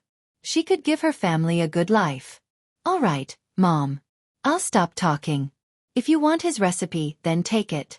I don't care anymore. Tang Yun didn't want to make her mother angry. She lowered her head and started helping her mother. Then tomorrow, go to his class and get the recipe. Don't forget to thank him. Mrs. Tang sighed after seeing Tang Yun's reluctance. You girl, it's not like you'll die if you say a few good words to him. Tang Yun was busy arranging the meat skewers when she heard her mother's words. Her hand trembled and a skewer fell to the ground. "What are you doing, you stupid girl? Why are you so careless?" Mrs. Tang's heart ached. That was 1 yuan. She quickly picked it up and put it aside. "I'll wash it later. I'll barbecue it for your dad tonight." Usually, the family wouldn't bear to eat the barbecue skewers themselves. They would only give it to Mr. Tang if they couldn't sell it or if they weren't fresh. Tang Yun and her mother wouldn't bear to eat it. "Mom, I don't want to get it. Can't you just ask him to bring it himself?" Tang Yun didn't want to go to Lin Yi. Asking her to go to Lin Yi herself? What was wrong with that? Mrs. Tang almost died from anger at her daughter's words. "He gave us the recipe, and you want him to bring it himself? What are you thinking? Do you think he owes you?" But Tang Yun lowered her head and pouted. She was unhappy. "Girl, if you don't want to go, I'll go tomorrow," Mrs. Tang said helplessly. Chapter 133. A bus encounter. Tuesday morning, Lin Yi had a date with Huijuan, so it wasn't a good idea for him to take Faubert's car. Lin Yi didn't want Huijuan to know about his current situation, and the fact that the godlike eagle in their eyes was playing house with the miss. It was quite embarrassing, and Lin Yi felt like he'd been tricked by his old man at home. Was this mission going to last him the rest of his life? Lin Yi still didn't know what he was planning to do. Besides, Kong Xiaobo was suspicious of him when he was on the bus yesterday morning, and things were bound to go wrong if things went on like this. It wouldn't be a big deal for him, but it was hard to say if the two girls would say anything about it. And so, Lin Yi left a note for Meng Yao and Yushu after making them breakfast, saying that he'd be leaving first, and that he wouldn't be taking Faubert's car. Lin Yi wasn't very good at walking after leaving the villa district. He looked left and right, but there wasn't a single taxi in sight. Lin Yi was speechless, as expected of a villa district. Who didn't have a couple of cars here? It'd be weird if there were any taxis waiting to pick up passengers. Lin Yi had no choice but to walk on foot. He walked quite a distance, and finally found a bus stop at the end of the street. There was only one bus here, a sightseeing bus or something. There wasn't a stop for Songshan's first high on the bus, and it seemed like he'd have to ask after getting on the bus. The sightseeing bus was quite fast, and it didn't take long for it to arrive. Lin Yi got on the bus, paid the fare, and asked the driver. As expected, there weren't any stops for Songshan's first high, and they weren't on the same route. He'd have to change to the 87 bus at Jingtai Market to get to Songshan's first high. There weren't many people on the sightseeing bus, and Lin Yi guessed that it wasn't going anywhere. The fare was expensive too, and the other buses were 1 yuan. When they arrived at the Jingtai Market, Lin Yi alighted from the bus and looked at the bus stop. Indeed, there was a number 87 bus sign. Compared to the previous villa district, there was not a single person at the station, but there were many people waiting for the bus. There were men and women, young and old. It seemed that they were all going to work or school. Every time a train stopped, there would be a group of people squeezing onto it. But even so, the number of people on the platform did not decrease. It seemed that there were more people waiting for the train. After waiting for a while, an 87 bus finally arrived. Lin Yi followed the crowd and boarded the bus. The number of passengers on the bus was obviously several times more than the previous loop bus. Lin Yi found a seat near the door and didn't squeeze in. Who knew if there would be more people boarding the bus later? If they couldn't get off the train when they arrived at the station, it would be a bit unlucky. The bus stopped at the slums area. This was one of the old districts that hadn't been renovated yet. Most of the people living here were poor. They all lived in single-story houses. Lin Yi looked out of the window and was surprised to see Tang Yun's figure. She was wearing a clean school uniform and a canvas backpack. Her whole body was slender and elegant. Under the morning sun, her beautiful black hair had a leaf-shaped hairpin that shone with a rainbow light. It gave off the vibe of a manga girl. It was filled with a strong school style. It made Lin Yi's eyes light up and he couldn't help but want to get close to her. Tang Yun also wanted to take the 87 bus, but she boarded from the front door. After getting on the bus, she tried her best to squeeze in, but there were too many people on the bus. How could a girl like Tang Yun have that much strength? She squeezed a few times, but she couldn't get in. Instead, the passengers in front rolled their eyes at her. If it wasn't for the fact that Tang Yun was a pretty girl, they would have cursed at her. Why are you running? Where can you run to? I've finally caught up to you. Why aren't you running now? Lin Yi was wondering why Tang Yun was squeezing into the car when he heard a young man behind Tang Yun flirting with her. He even wanted to get his hands on her. It was noisy in the bus, and there was a front door and a back door. However, Lin Yi's hearing was sharp and his attention was on Tang Yun. He heard it clearly. Frowning, Lin Yi guessed that Tang Yun was being harassed by some gangster. This was an old city, and it was normal to have some young gangsters with nothing to do. Judging from his tone, it wasn't the first or second day that he'd been harassing Tang Yun. It seemed that even beauties had their troubles. A commoner school beauty might be a joke, but it was completely different from Meng Yao and Yu Shu. Meng Yao only had to worry about Zhong Pingliang's harassment every day. She didn't have to worry about gangsters harassing her. Tang Yun, on the other hand, was different. She was born pretty, and she was probably being targeted by the unemployed. Since he was here, Lin Yi wouldn't just leave it be. He quickly parted the crowd in front of him, displaying his agility and strength. The people he parted didn't even know what was going on before Lin Yi squeezed through them. At this point, all the passengers had boarded, and the door was about to close. Lin Yi grabbed the gangster behind Tang Yun with his left hand and threw him out of the car without saying a word. Then, he let go of his left hand and the door closed. Tang Yun watched in shock as Lin Yi squeezed his way through the bus and threw the gangster off the bus. She didn't know what Lin Yi was doing in this bus. Tang Yun thought that her eyes were playing tricks on her. Why was she seeing this evil person? Didn't people pick him up every day? It wasn't until Lin Yi tossed the gangster off the bus and turned around that Tang Yun was sure that the person in front of her was Lin Yi. Why are you being harassed by people like this? Lin Yi asked. Tang Yun pouted. She didn't know how to answer. Wasn't he asking the obvious? Tang Yun wanted to say, "Why are you harassing me?" But she didn't dare. Lin Yi was scarier than the gangster. What kind of person was he? He could stop the door from closing with one hand and throw people out with the other. No wonder Zhong Pingliang and Zhou Ruoming didn't want to mess with him. This guy was a violent maniac. The people on the bus looked at Lin Yi in horror.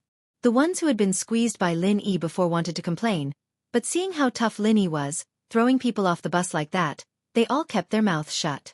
No one wanted to be the next one to be thrown into the air. The driver wanted to nag about how Lin Yi almost broke the bus door, but he didn't dare say anything. Who wanted to mess with someone like this? He started the car quietly and drove away, ignoring the gangster who fell on the bus stop. Chapter 134. To lose one's head, fuck. Who threw your grandpa out? Do you want to die? I'll fuck you up. The young man got up from the platform, rubbed his butt that was hurting from the fall, and cursed fiercely at the bus that was going away, causing a group of young and old men on the platform to burst into laughter. Laugh. What are you laughing at? Do you want to die?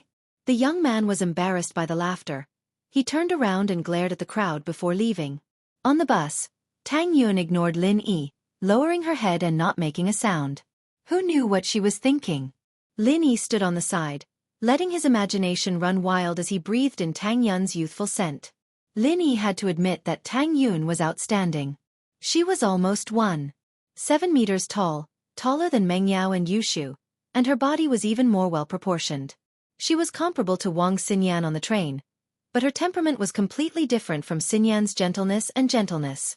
Tang Yun had an unyielding arrogance about her, but for poor girls, the prettier they were and the better their grades were, the more pride they had. From Lin Yi's angle, he could see Tang Yun's smooth, black hair, her neck, and the patch of white skin below. He couldn't see the details, but it made her even more alluring. Tang Yun kept her head down, not saying a word. Lin Yi, on the other hand, enjoyed the silence, enjoying the satisfaction of both sight and smell. At the next stop, more people boarded the bus. The morning bus was packed to the brim. Most of the passengers got off the bus at the last few stops. Previously, the number of people on the bus increased as they boarded. The crowd squeezed Tang Yun and Lin Yi even closer, pressing against each other. Tang Yun let out a yelp as her soft chest pressed against Lin Yi's. Lin Yi was secretly pleased at the sudden chest attack, but at the same time, he felt that it wasn't right of him to do so. Tang Yun was pushed over by someone else, but Lin Yi didn't want to take advantage of Tang Yun in a situation like this. He'd be no different from the young man from before. Tang Yin wanted to move her body away, but there were too many people on the bus. She didn't have the strength to squeeze back. Her struggle made it seem like she was rubbing her chest against Lin Yi's body. The weird feeling made her blush. She thought about how unlucky she was today. In order to get rid of the young man who harassed her, Tang Yuan went around in circles with him in the slums, causing her to be late. Otherwise, Tang Yuan would leave early every day. Although there were no seats on the bus, it wouldn't be this crowded.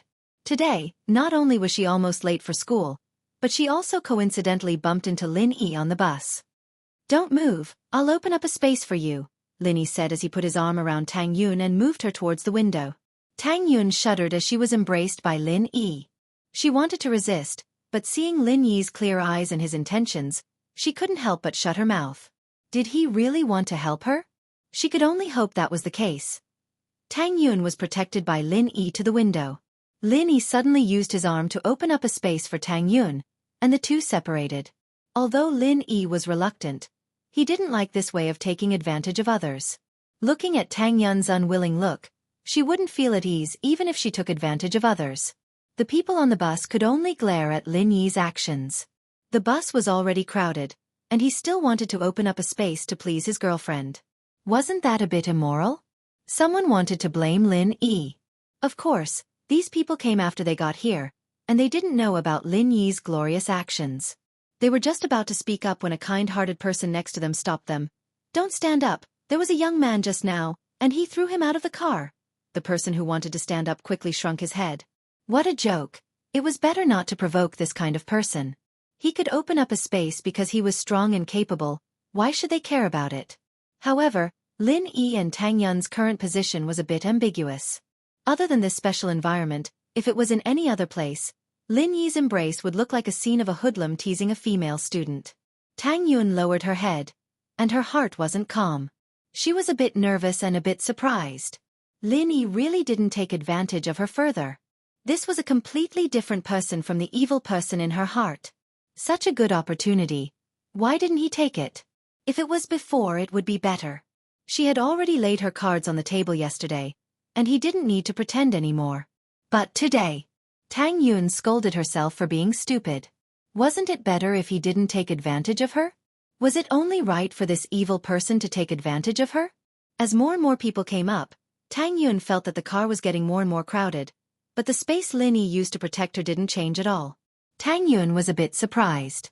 She looked over and saw that Lin Yi's back was about to emit smoke, and his arms were about to squeeze out people's lives, but Lin Yi still maintained the same position as before. There was no change at all.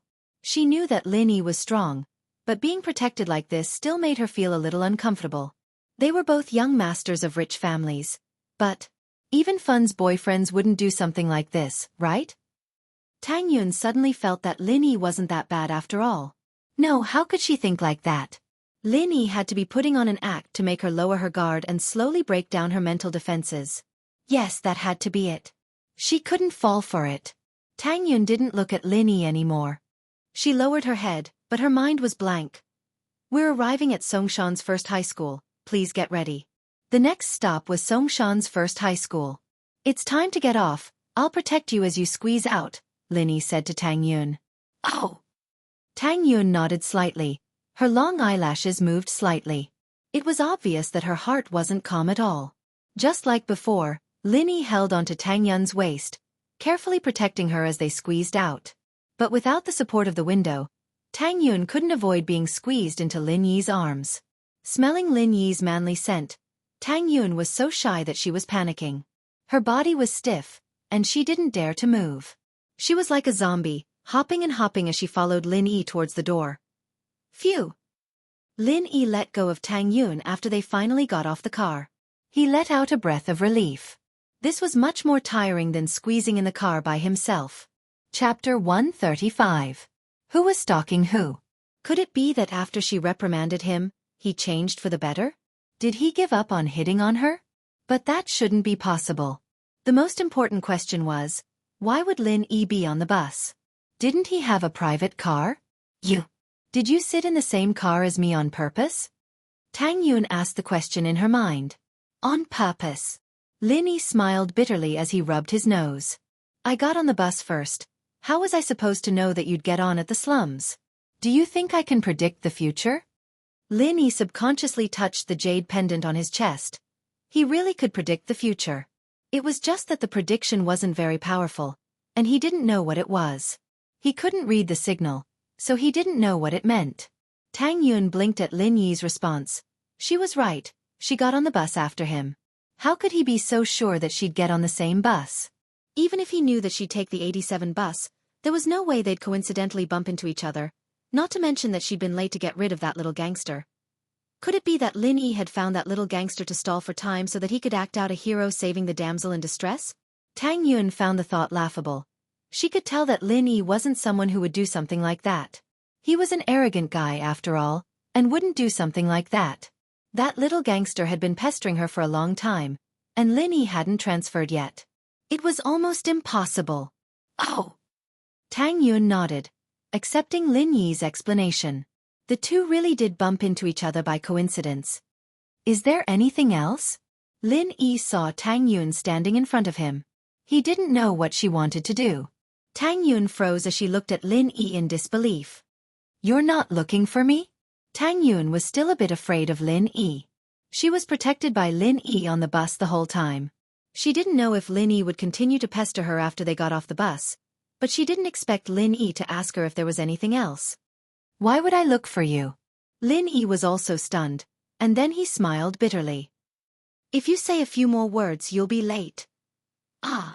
Tang Yun looked at her watch and stomped her foot angrily, glaring at Lin Yi as she ran towards the school. Her face, however, was as red as a fire. Lin Yi's words made it sound like she was pestering him.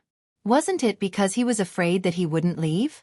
Previously on the bus, the little good impression she had of Lin Yi also disappeared without a trace, leaving only endless anger. Looking at Tang Yun's ponytail swaying in the wind, Lin Yi smiled. Youth, it's good. Tang Yun ran to the school gate panting and almost bumped into someone who was leaving. She quickly dodged to the side and saw that it was Zhou Ruoming. Motherfucker, who doesn't wear their eyes when walking? You almost bumped into me. Ruoming cursed at the top of his lungs, but it was only after he'd finished that he saw Tang Yun standing by the door, looking a little scared. A smile appeared on his face. Ah, Yun, I'm sorry, I thought it was someone else. You're welcome to bump into me if I knew it was you. How about we bump into each other?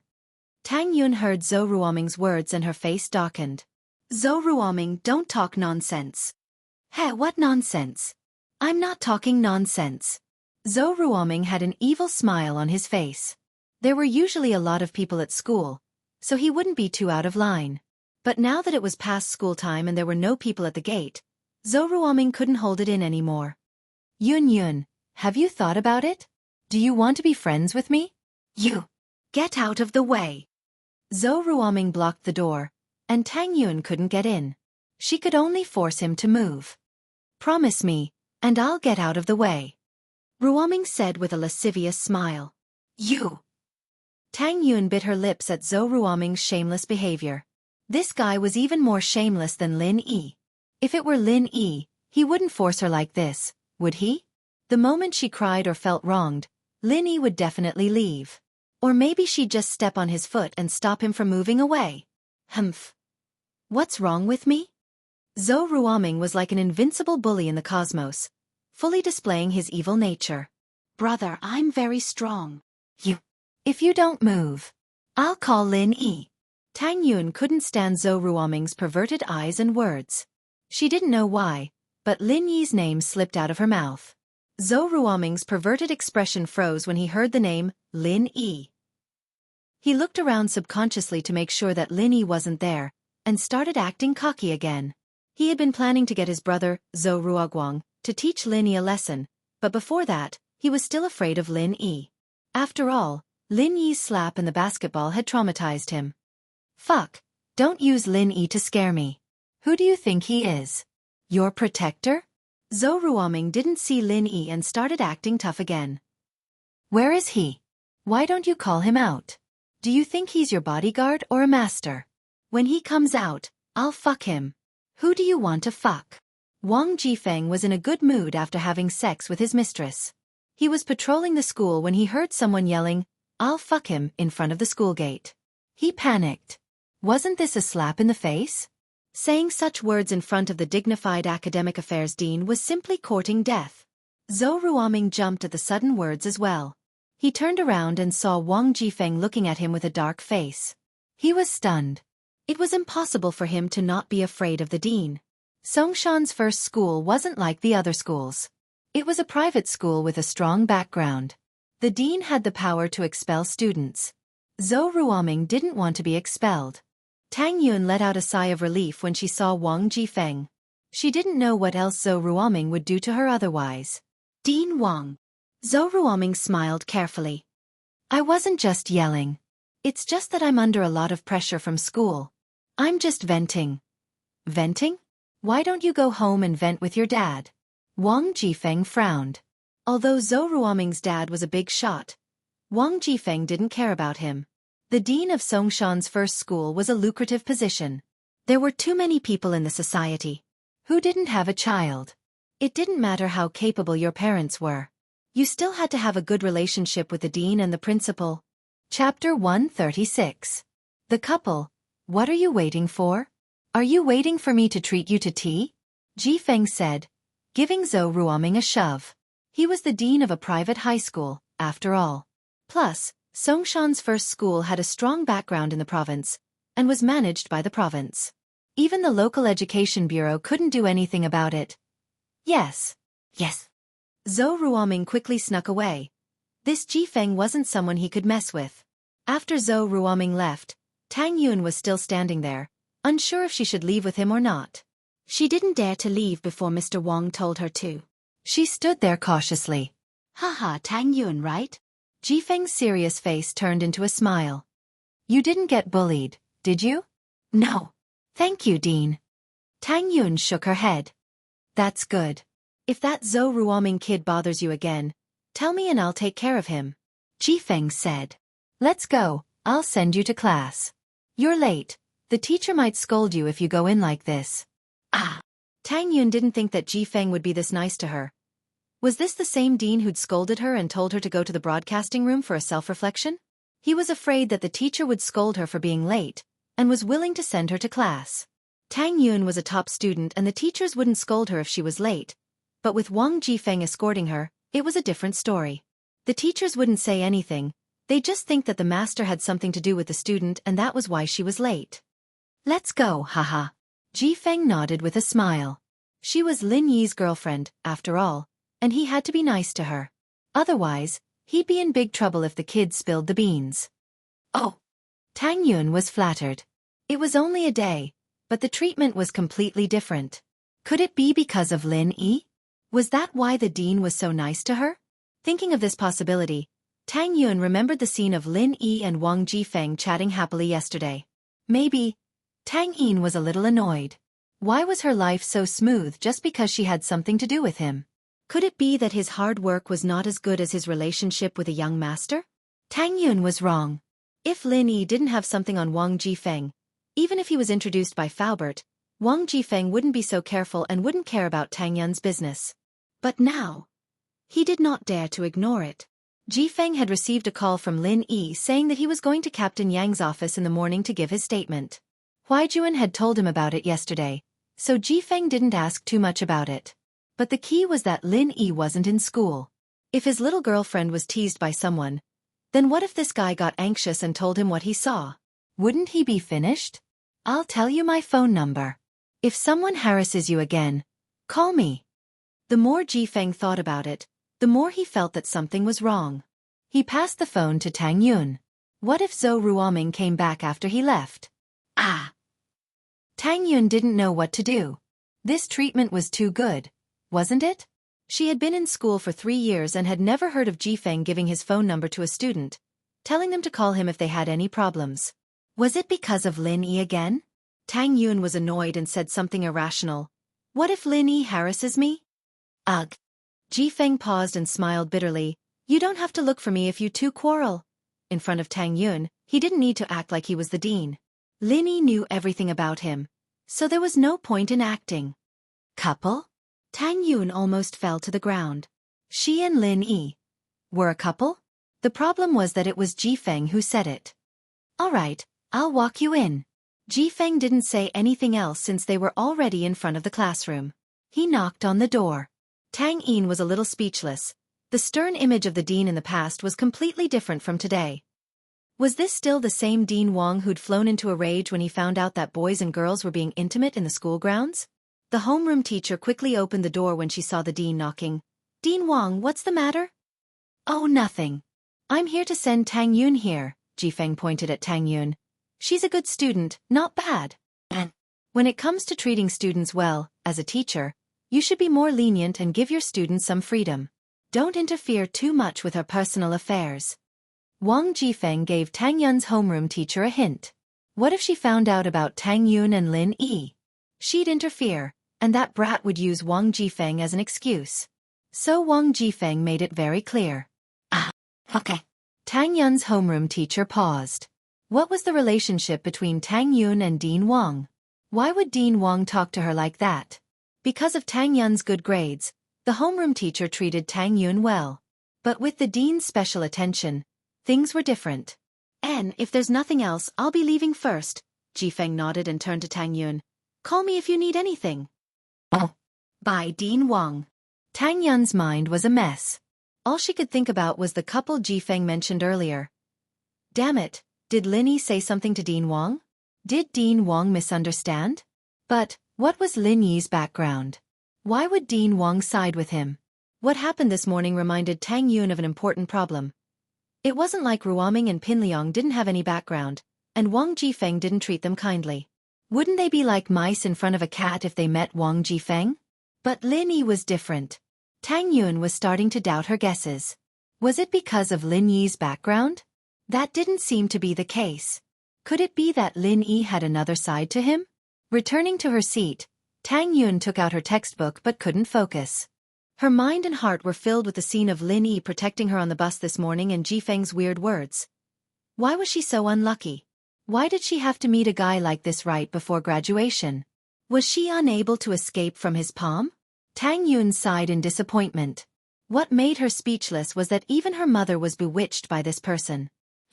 Tang Yun suddenly remembered something important. Her mother told her to ask Lin Yi for the recipe today. She was so nervous and panicked that she forgot about it this morning. When she got off the bus, she was confused by Lin Yi's words and didn't ask for the recipe on the way. Chapter 137. So it's you. Lin Yi pulled out his phone and dialed up Huaijuan as he watched Tang Yin run off. "Old Yang, where are you?" Lin Yi asked as the call connected. "I'm at Wangjia Alley, behind Yizhong." "I say, Lin Yi, what did you call me? Old Yang? Why does it sound so weird to me?" Huaijuan said. "You can call me Junzi or Hound, but don't call me Old Yang. Do I look that old to you?" "Alright, I'll call you June Bro then. I'm younger than you outside, so calling me Junzi isn't very appropriate." Lin Yi said. "I'm here, at the bus stop in front of Yizhong. I'll be right there," Huaijuan said. A police car stopped in front of Lin Yi a while later, and Huaijuan poked his head out of the window. "Get in, Lin Yi." Lin Yi nodded as he got into the passenger seat. Huaijuan started the car up slowly. "You don't say, the medicine you gave me is really effective. I don't feel any pain at night after taking it for a day. You think it's a miracle medicine? I'm a god. One day and it doesn't hurt anymore?" Lin Yi smiled bitterly. "It's just a psychological effect, I think." "A little, but it's much better. I can sleep without the painkillers," Huaijuan said. "It's just a little painful." "That's more like it." It was for sure that the pain had lessened, or all of Lin Yi's medicine would have been for nothing. But it was bullshit to say that it would be better in a day. Even Lin Yi wouldn't believe it. "But why didn't you take the painkillers?" "I was thinking about holding it out for a bit. Plus, it's not good to keep taking the painkillers, is it?" Huaijuan explained. "Who told you that?" Lin Yi was speechless. "There's no side effects, it's just to support you." "Fine, it's up to you if you want to hold it out." "Fuck, why didn't you say so earlier?" Huaijuan cried out in regret. The pain from last night had lessened a bit, but it was only a tiny bit. Heh. Lin Yi shrugged. "I thought that hounds wouldn't be so stupid." "You bastard." Huaijuan could only accept his bad luck. "Right, did Song come looking for you? Little Song? Ling Shan?" Lin Yi guessed that the song Huaijuan was talking about was Ling Shan. Why's she looking for me? Isn't it because of the bank robbery? She couldn't find the suspect, and she made a military order to solve the case in 15 days. Huaijuan smiled bitterly. She asked me for help, but I didn't have any good ideas. So I asked her for help. You don't blame me, do you? That won't happen. You want me to help her find someone? Lin Yi narrowed his eyes. Even if Huaijuan hadn't brought it up, he'd have to deal with this sooner or later. Peng Zhan had made it clear that Meng Yao was an important part of his mission, and if something were to happen to Meng Yao, there'd be no point in his mission. Naturally, Lin Yi had to get rid of any potential threats. It was just a couple of bank robbers. Lin Yi didn't care about them at all. They were just small fries, and he'd leave them to the police. Lin Yi was more concerned about Sihua Bro. Just who was this guy? Everyone in the squad knows that the enemy you've set your sights on won't be able to escape. Pray that the eagle has set its sights on rarely ever escapes. Huaijuan said with a smile. Poor Song, he transferred from the army to the civilian sector. He's always trying to get recognized for his achievements, but he's met with a case like this. Ah, I see that you're quite sympathetic. Lin Yi said with a smile. It can't be helped. I've been a cop for a long time, and I've seen too many things. I've gotten sentimental. Huaijuan nodded. I don't care if you two have that kind of relationship or not.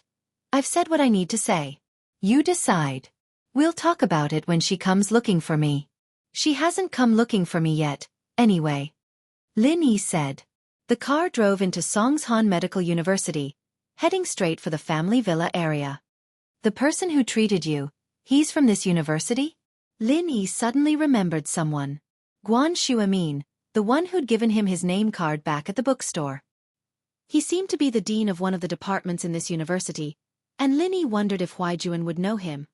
Yeah, he's a really good old man, and he's got a really good reputation both in the country and abroad. But when he saw the prescription you gave me, he was really excited, especially when he heard that I'd gotten better after drinking the medicine you gave me. He pushed everything away this morning, waiting for you at home. You make me sound like some big shot. Lin Yi said with a smile. Then let's hurry up. We shouldn't keep the old man waiting. Lin Yi had a lot of respect for the old man, even if his medical skills weren't as good as Lin Yi's. That was only because he hadn't been taught by the right person. His old man Lin was practically a cornucopia of Eastern medicine. He'd heard that he'd spent most of his life in the Miaojiang region of Yunnan, linking Eastern medicine together. It was also during that period that he'd met his master. The old man wouldn't talk about this part of history much, only talking about it when he was drunk. Lin Yi could tell that the old man and his master were friends who'd gone through life and death together. As a result, Lin Yi's medical skills and kung fu skills were a huge advantage. He'd be nothing more than a normal person if it weren't for this old man and his master. After careful registration, the car entered the neighborhood and stopped in front of a villa. We're here, Huaijuan said as he got out of the car and pressed the doorbell. Lin Yi followed behind as he studied the surrounding villas. It seemed that the people living here weren't ordinary people. It didn't take long for the door to open. The door could be controlled by remote control, but the owner of the villa still came downstairs and opened the door himself, standing there solemnly with a respectful and solemn expression on his face. Lin Yi looked at the owner of the villa in surprise. The owner, on the other hand, froze at the sight of Lin Yi, a look of disbelief on his face. You're... The young man stared at the young man in disbelief. Ah. Elder Guan, it's me. We met at the bookstore. Lin Yi said politely with a smile. Nice to meet you, Elder Guan. Thank you for coming to pick me up personally. So it's you. I knew it. The old man looked at Lin Yi in shock. I underestimated you back then. I'm really sorry, but it doesn't really matter if you don't study at my school. Chapter 138. Former Comrade. Chapter 138. Former Comrade, Jun Bro. I met President Guan once at the bookstore. Lin Yi smiled as he explained to Huaijuan. We were discussing medical stuff back then. Oh right, I was thinking about your treatment plan when I got back from your place, and there were a few things I couldn't quite remember. I left my reference books at home, so I went to the bookstore to look them up. So you know Grandpa Guan? That's even better. Saves me the trouble of introducing you. Juan breathed out in relief. He'd accomplished his task of introducing Lin Yi to Lin Yi, and the two would only get along better now that they knew each other. Juan didn't think much of Lin Yi's words, but Guan Shuamin was shocked by what he heard. He'd thought that Lin Yi must have come from some hidden herbal family at such a young age, and that it'd be normal for him to have lost a couple of ancient prescriptions. But Lin Yi going to the bookstore to look up information and write a prescription for Juan was a little shocking. This meant that the prescription was written by Lin Yi himself, and not a ready-made one. Just this alone was enough to show how much knowledge Lin Yi had in Eastern medicine. But he didn't even know the properties of the medicine, and he had to go to a bookstore to look it up, and he was giving it to someone else. Wasn't he a little too brave? Juan believed him and used it.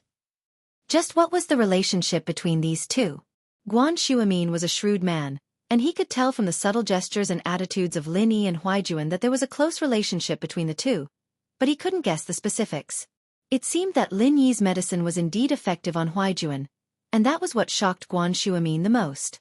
It seemed that Lin Yi wasn't relying on his family's prescriptions, but that he really was skillful. Today's meeting was something to look forward to. I'm sorry. Guan Shuamin shook his head, a little embarrassed. Back then, I even asked you to apply for my Chinese medical academy.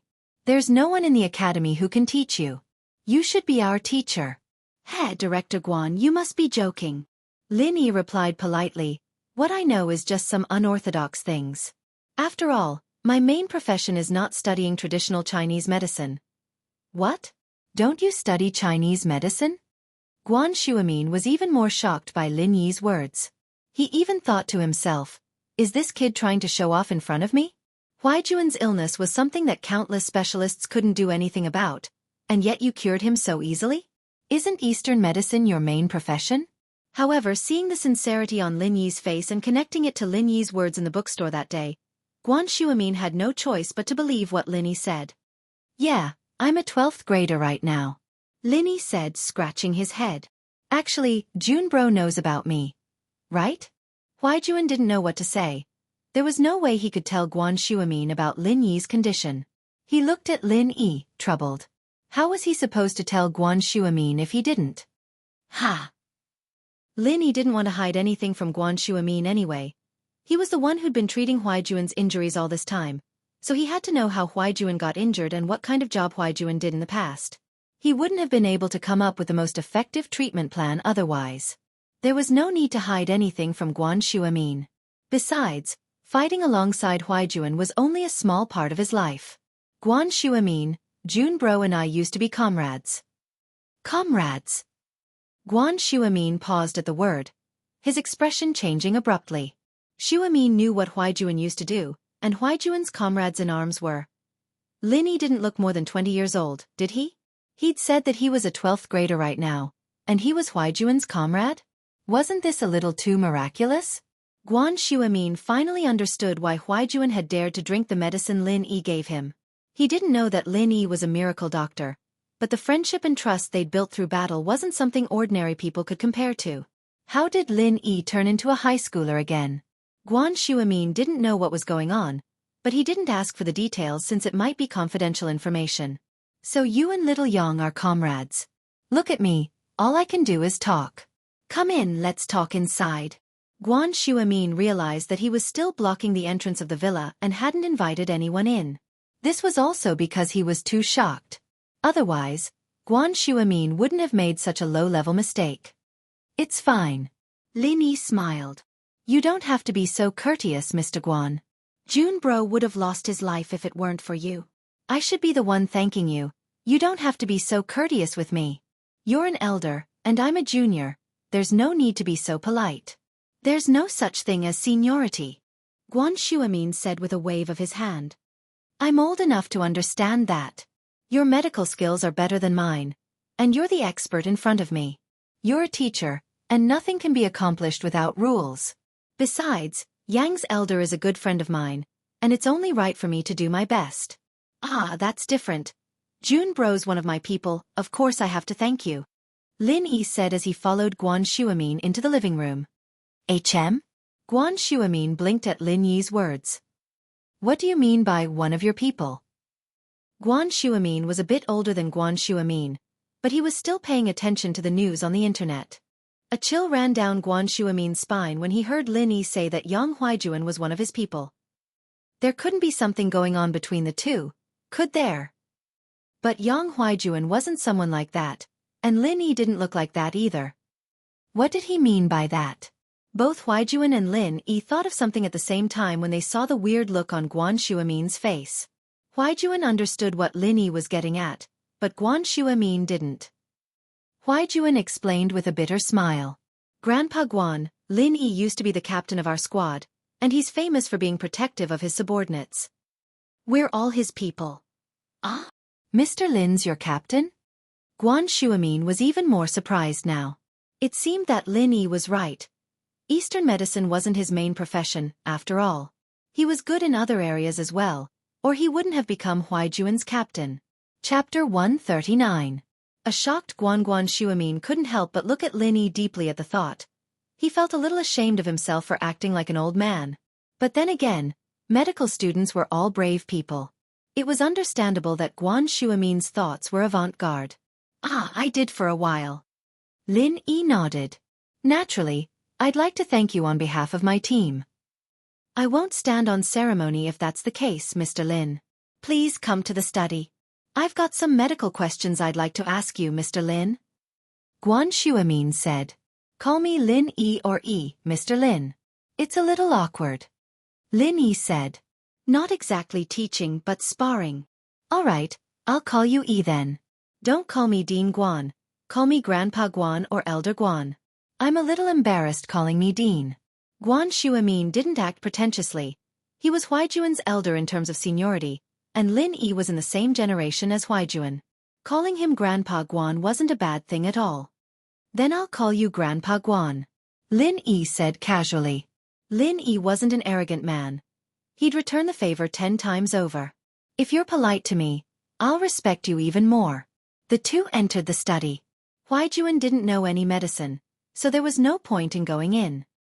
He was only here to introduce Lin Yi to Lin Yi, and there was nothing left for him to do now that his mission was complete. Grandpa Guan, Lin Yi, you guys talk. I'll watch some TV outside. Huaijuan said, standing at the door instead of going in. That's fine, just treat it like your own home. Get anything you want to eat from the kitchen. Guan Shuamin nodded, knowing that Huaijuan wouldn't be interested in a place like this. Guan Shuamin's study was filled with a scholarly aura.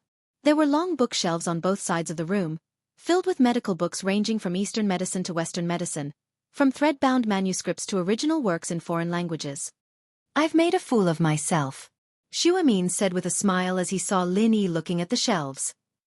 Most of these books are flashy but useless.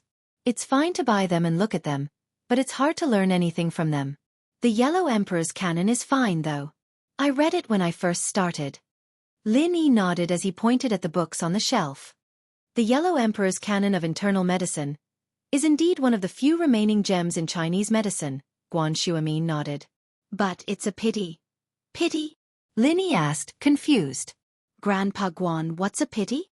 It's a pity that out of the 11 medical classics recorded in the annals of Han Dynasty, only the inner canon of the Yellow Emperor remains. Guan Shuamin said regretfully, the inner canon of the Yellow Emperor is already so impressive. I wonder how good the others are. Ah! Lin Yi smiled faintly as he looked at the pained expression on Guan Shuamin's face, not knowing what to say. According to the 7 classics recorded in the book of Han Yi Wenji, the Yellow Emperor's canon of internal medicine, Bian Kei's canon of internal medicine, Bian Kei's canon of internal medicine, Bai's canon of internal medicine, Bai's canon of internal medicine, and side chapters existed alongside the Yellow Emperor's canon of internal medicine.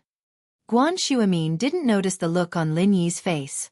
The glory days of Eastern medicine would have been just around the corner if all of these were still around. What a pity, what a pity. Ah, I've read the Bian Kei's canon, Lin Yi said after a moment of hesitation. First of all, he had a good impression of Shuamin, and secondly, the treatment plan for Yang Huaijuan was based on an example from Bian Kei's canon of internal medicine.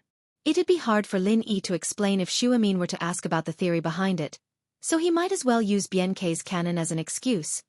You've read the Bian Kei's canon? Guan Shuamin was crestfallen. It was only natural that he'd lost his composure a little. He'd reached the peak of Eastern medicine, and it'd be very, very difficult for him to take another step forward. After all, there were no other books he could refer to, and he couldn't rely on himself to figure things out. He blinked when he heard Lin Yi say that he'd read the Bien K's canon. It's not a fake? A fake version of Bien K's canon of internal medicine had appeared before, but it was later proven to be the real Bien K's canon of internal medicine. Guan Shuamin had also read it. Although the contents were good, it was a bit of a stretch to call it a divine medical book on par with Huang Di's canon of internal medicine. I read some of it from an elder when I was young. Lin Yi nodded. Junbro's condition is quite similar to an example from the Bien K's canon. I'm just extending some of the information from the book, and that's how I came up with the prescription. Lin Yi's words were a way of explaining that the book he'd read wasn't a fake, and Guan Shuamin understood that as well. He'd read the fake copy himself, and there was no mention of Huaijuan's condition. Really? Guan Shuamin was a little excited. Can I take a look?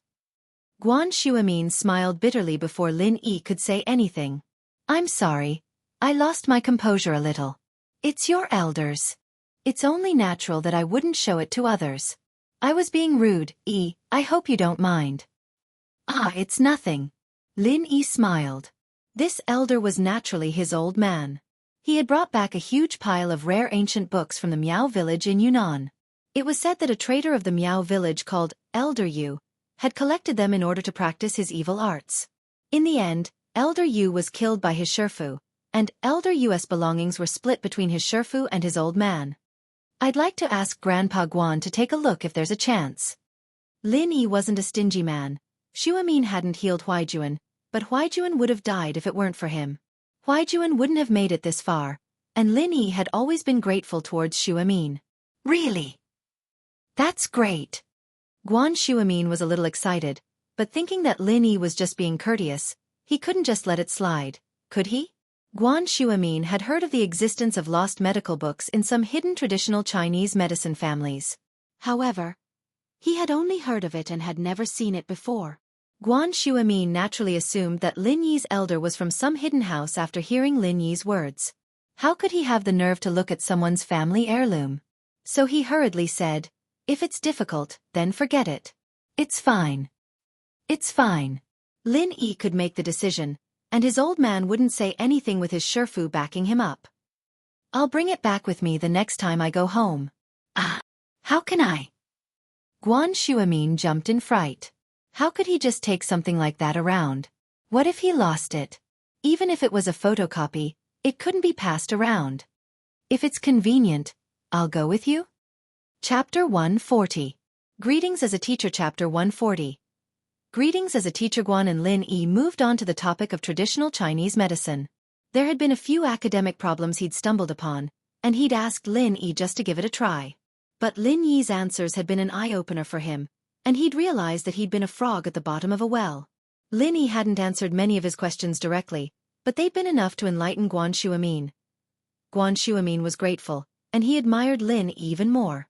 It looked like Lin Yi's answers were just like a sparring session. He didn't reveal the answer directly, and instead kept beating around the bush. But Guan Shuamin knew that Lin Yi was giving him pointers like a dedicated teacher, patiently guiding his student. Not only did he give the student the ability to think independently, but he also encouraged the student's confidence. Lin Yi's pointers allowed Guan Shuamin to quickly figure out his doubts. What he'd come up with on his own was naturally different from what Lin Yi had said. And so, even though he didn't say it out loud, Guan Shuamin had already assumed the demeanor of a student. He sat there respectfully, and even listened to Lin Yi's words respectfully. In the end, Guan Shuamin even straightened his back like an elementary schooler. It had been so many years, he'd forgotten what it was like to listen to a teacher's lectures. He'd always been the one teaching the students. But now, it was as if he'd returned to his student days. His respect for his teacher, his thirst for knowledge. It was as if a lifetime had passed since then. Knock, knock, knock. The knocking on the door pulled Guan Shuamin back to reality. However, he'd already treated Lin Yi like a teacher. I'll go see who it is, Mr. Lin. Guan Shuamin asked Lin Yi for permission before opening the door like a student. Lin Yi smiled bitterly. He turned back to Lin Yi, but he knew that he wouldn't be able to live with himself if he called him Lily again. It was Huaijuan, who'd been waiting outside for a while. It was past lunchtime, and Lin Yi and Xu Amin hadn't come out yet. He waited for a while longer, worried that something might have happened. Grandpa Guan. It's past lunchtime, you and Lin Yi. Huaijun sighed in relief upon seeing that everything was fine. Is it already past dinner time? Xu Amin looked at his watch. It was already 1 in the afternoon, and sighed at how time flew. He'd wanted to continue asking Lin Yi for advice, but Lin Yi had to eat, even if he'd forgotten to eat or sleep. He'd already wasted the entire morning, and there was no telling if Lin Yi would be free in the afternoon. Xu Amin naturally didn't want to drag this on. Let's go get something to eat then? Grandpa Guan, don't you have any patience in the afternoon? Huaijun asked, a little curious. Guan Xu Amin had patience every day, but he'd pushed it off for the entire morning in order to wait for Lin Yi's arrival. It was almost afternoon now, however, and he might not make it in time for lunch. I still can't not eat. Guan Xu Amin had wasted Lin Yi's time for the entire morning. He'd feel bad if he didn't treat Lin Yi to a meal, but he did have patience in the afternoon. Elder Lu had promised to come over in the afternoon. Oh, since Grandpa Guan still has patience, we won't eat first. Brother Jun and I will go out and eat something. Lin Yi suggested, noticing Guan Xu Amin's awkwardness. Grandpa Guan, you wouldn't mind if I came over for a free meal next time, would you? Of course you're welcome. Guan Xu Amin was overjoyed to hear that Lin Yi would be coming over again. He knew that Lin Yi was saying it on purpose. I'll have my granddaughter make some dishes the next time I come. Yang's tried them before, they're just as good as the ones at the big restaurants. Ah, of course. I'll be looking forward to it then.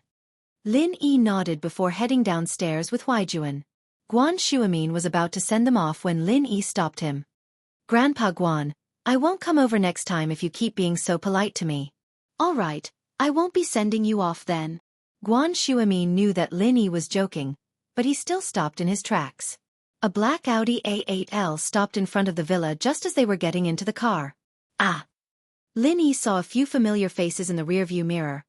Wasn't that the old man and his son and daughter-in-law he'd met on the business street the other day? Were they here for Guan Xu Amin as well? Lin Yi, however, had no intention of going over to greet them. The old man was a nice person, but his daughter-in-law was too weak, and his son was a good-for-nothing, always acting like a yes-man in front of his wife. Lin Yi would have looked down on the old man if it weren't for the fact that he still managed to explode at the end. You know them? Huaijun asked as he watched Lin Yi looking at the people behind them through the rearview mirror. Nope, only met them once. You know them? Lin Yi didn't talk about what happened on the business street. There wasn't much to say. I've only met them once too. House Lu from Yanjing. It's a big family. The old man's called Lu Jianghu, and the middle-aged man with him's called Lu Tianyi, a high-ranking official in Yanjing. That woman's his wife, and they're from a big family as well. Huaijun didn't want to hide anything from Lin Yi. House Lu has a lot of connections in both the business and political circles. Is that so? Lin Yi smiled faintly. No wonder that woman was so cocky that day on the business street, talking about the mayor and firing the health director.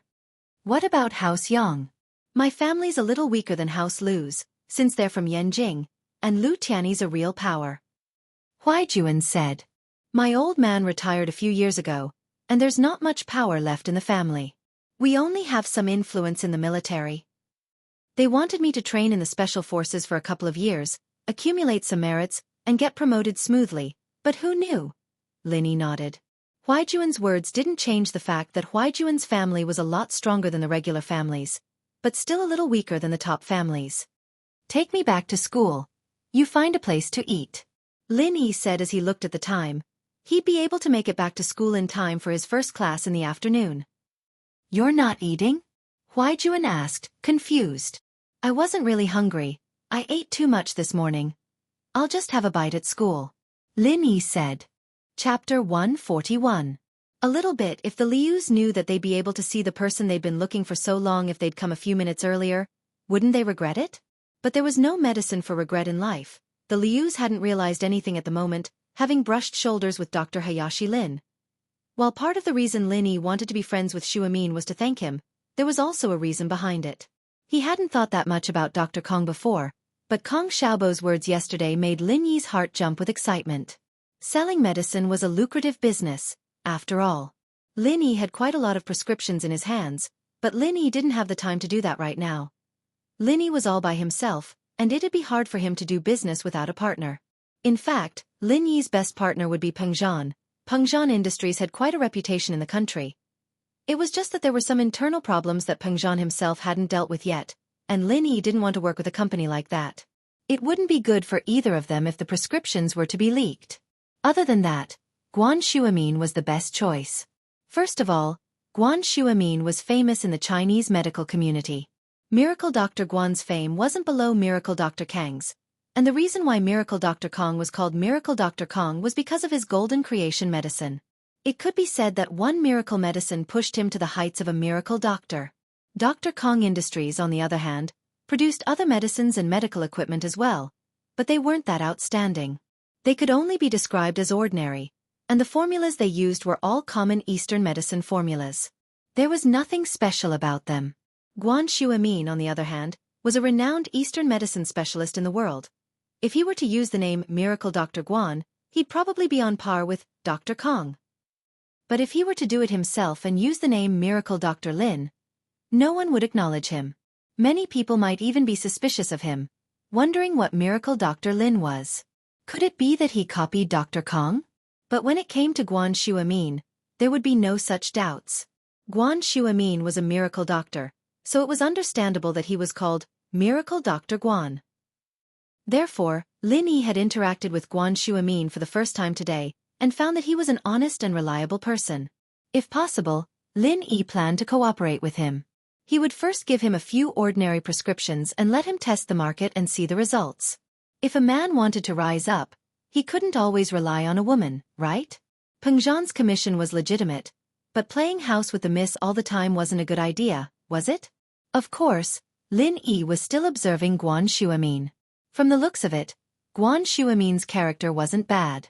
He could tell that Guan Shuamin was someone who was obsessed with Eastern medicine, and wasn't interested in money or power. If Lin Yi gave him the prescriptions and went into hiding, it would be a good idea. But he didn't know how Guan Shuamin's children were, whether they were greedy people or not. If there was a problem with their character, then Lin Yi would have to give up on the idea of cooperating with Guan Shuamin. Tang Yun was depressed today, really depressed. She woke up in the morning and forgot about the important matter after Lin Yi messed with her. She still had to go to his class to get the prescriptions. Tang Yun didn't want to go, but her mother had already agreed to it.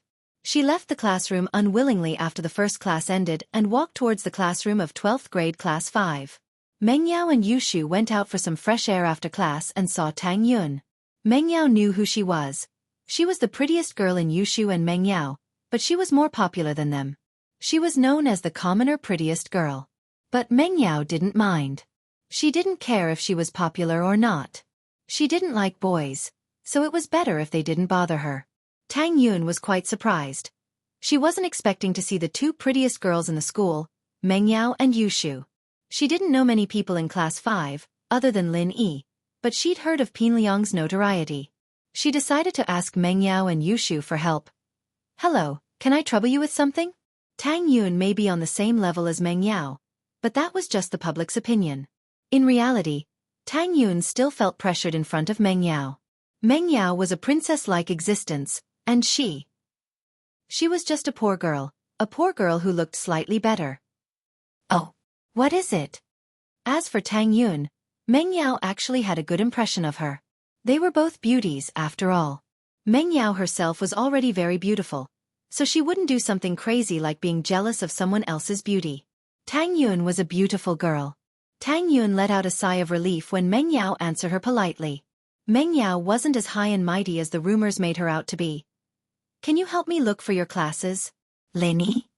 Tang Yun gritted her teeth and said Lin Yi's name. She was a girl, but she was going to another class to look for a boy. It was a little awkward. "Lin Yi." Meng Yao looked at the shy Tang Yun. She didn't know why, but she felt uncomfortable. What was her relationship with Lin Yi?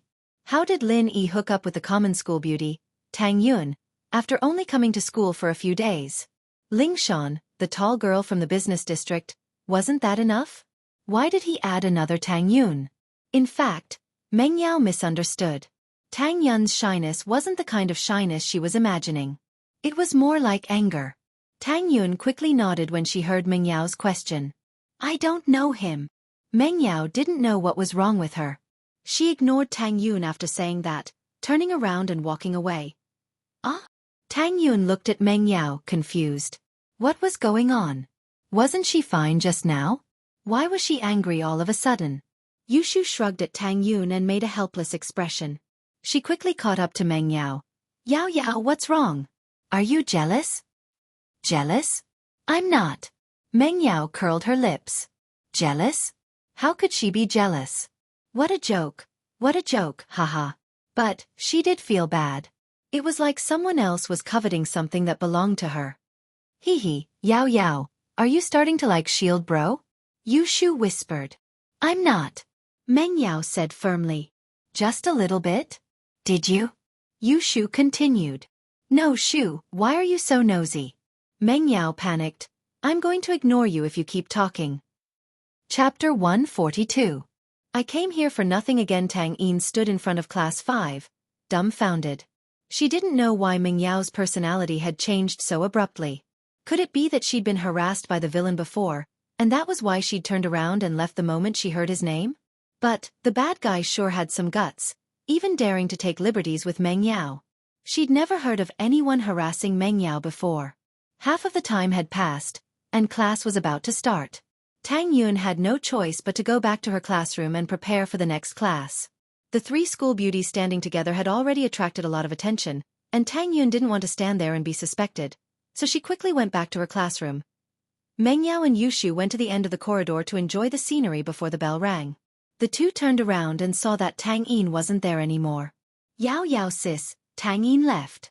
Yushu said. I saw her. Shu, why do you think she's looking for Lin Yi? Meng Yao had been thinking about this while she was looking at the scenery. I'm guessing she's trying to borrow money. Yushu said casually. Borrow money? Meng Yao's eyes went wide. Tang Yin was trying to borrow money from Lin Yi? I'm just guessing. Yushu smiled mischievously. You idiot. Meng Yao flicked Yushu's forehead. Whatever, let's go back. Why don't I ask her for you when she comes back? Yushu blinked. Or maybe I go to her class. You're not allowed. Meng Yao glared at Yushu. Shu, are you doing this on purpose? Hee hee. Yushu smiled without saying anything. After the second period ended, Tang Yun gathered her courage and walked to the classroom of 12th grade class 5. She didn't dare to ask anyone directly this time. What if everyone in the class hated Lin Xiao? Wouldn't it be a waste of time to ask?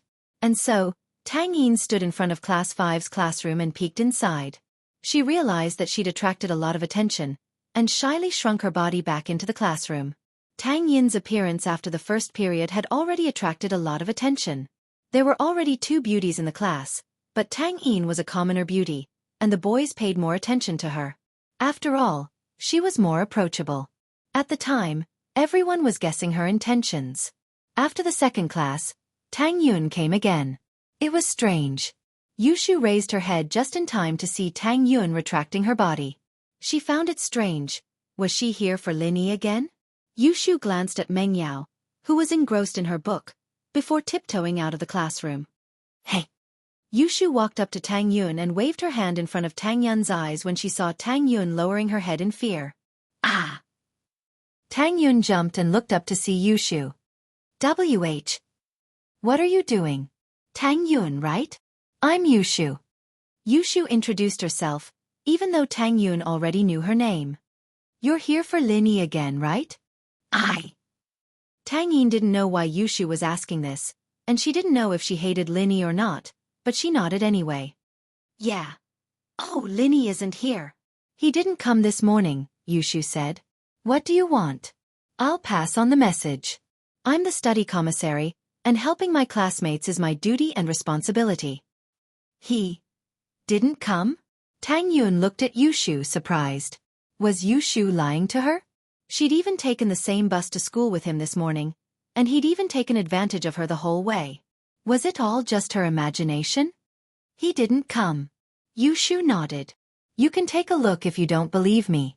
He's sitting at the last seat in the second group. There's no one there right now. Oh. Tang Yun didn't think that Yushu was lying to her, especially since she said that she was the study commissary. She wouldn't lie, would she? Tang Yun was also the study commissary of Class 9, and she got closer to Yushu. Is that so? What do you want then? Yushu, on the other hand, didn't really care if Lin Yi came or not. She wasn't helping a classmate out of kindness, but she was curious as to why Tang Yin was looking for Lin Yi. Nothing. I'll wait for him to come back then. Tang Yun hesitated. She didn't want to pass on the recipe to someone else, so she decided to do it herself. Yushu was a little disappointed, but she couldn't force Tang Yun to do anything. Come back in the afternoon then.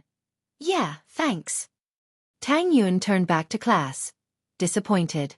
She'd been here twice, and Lin Yi wasn't even here. He didn't even come to school. What was this guy doing? Didn't she get off the bus with him? Yushu went back to the classroom to find Meng Yao staring at her with a sharp gaze. Meng Yao had already put down her book. Yushu was a little scared. Yao Yao, why are you looking at me like that? Shoo, where did you go? Meng Yao raised her head and realized that Yushu was gone. She followed the gaze of her classmates and realized that Yushu was talking to Tang Yun at the door. She was pissed. Didn't I tell you not to talk to her? Why didn't you listen? If Lin Yi found out, he'd think that I cared about her a lot. But thinking was just thinking. Meng Yao still wanted to know what Yushu had found out. The slippery shoe wouldn't be able to answer properly if she asked her nicely. Meng Yao pretended to be angry, and as expected, Yushu spilled the beans.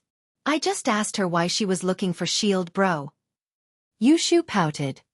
But she wouldn't tell me, so I could only tell her that Shield Bro wasn't here and tell her to come back in the afternoon. Oh. Meng Yao nodded. I don't know what this guy's been doing. He just left a note this morning. What kind of attitude is that? My dad hired him for nothing. He's just skipping work. Yao Yao, I remember that you wanted him to stay away from you. Why'd you change your mind so quickly? Yushu asked mischievously. Yeah. It's not easy for dad to make money. I have to pay him enough, right? Meng Yao mumbled as she came up with a lousy excuse. She didn't really believe it herself, but she couldn't admit that she didn't hate Lin Yi that much. I see. I'll talk to Shield Bro and ask him to be more professional. Yushu nodded as if she believed her. Chapter 143. Chapter 143. Someone came. Tang Yun went to Class 5's classroom again during lunch break, but this time she didn't go to Yushu. Instead, she went to a frail-looking bespectacled girl and asked her about Lin Yi. The girl was the type that didn't pay attention to the outside world and only focused on her studies. She didn't even know if Lin Yi came in the morning, nor did she pay attention to him. She looked around the classroom for Tang Yun and confirmed that Lin Yi wasn't in the classroom. Tang Yun was disappointed.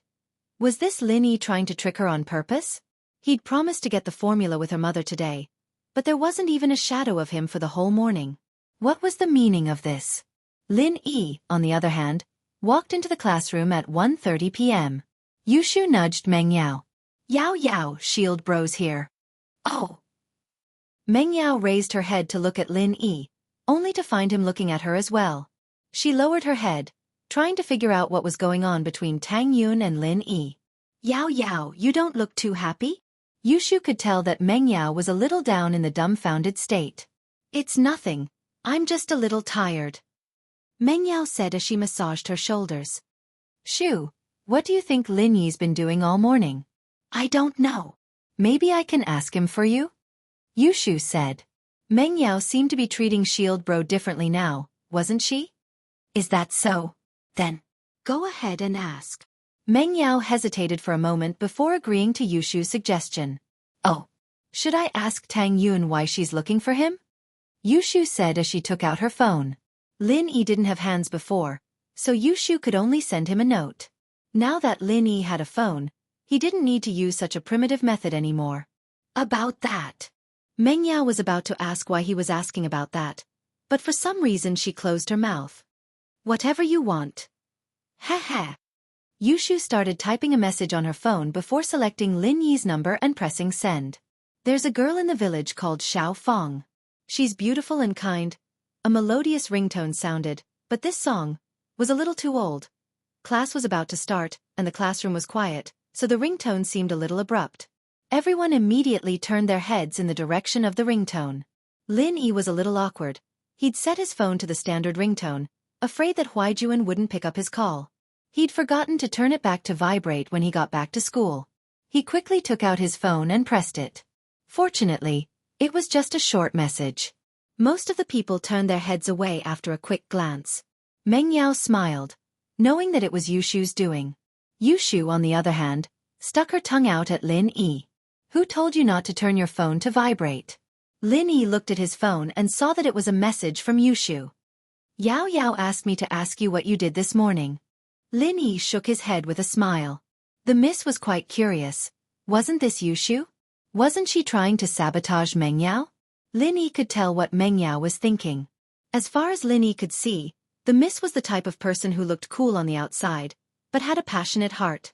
She looked like he owed her a few million, but at least she cared about him sometimes. This employer wasn't too bad. Meng Yao must have wanted to ask him what he'd been up to in the morning, but was too embarrassed to ask Yushu, so she let Yushu do the asking. But then, Yushu saw right through Meng Yao. Lin Yi typed a message in a playful mood. I went to the police station this morning.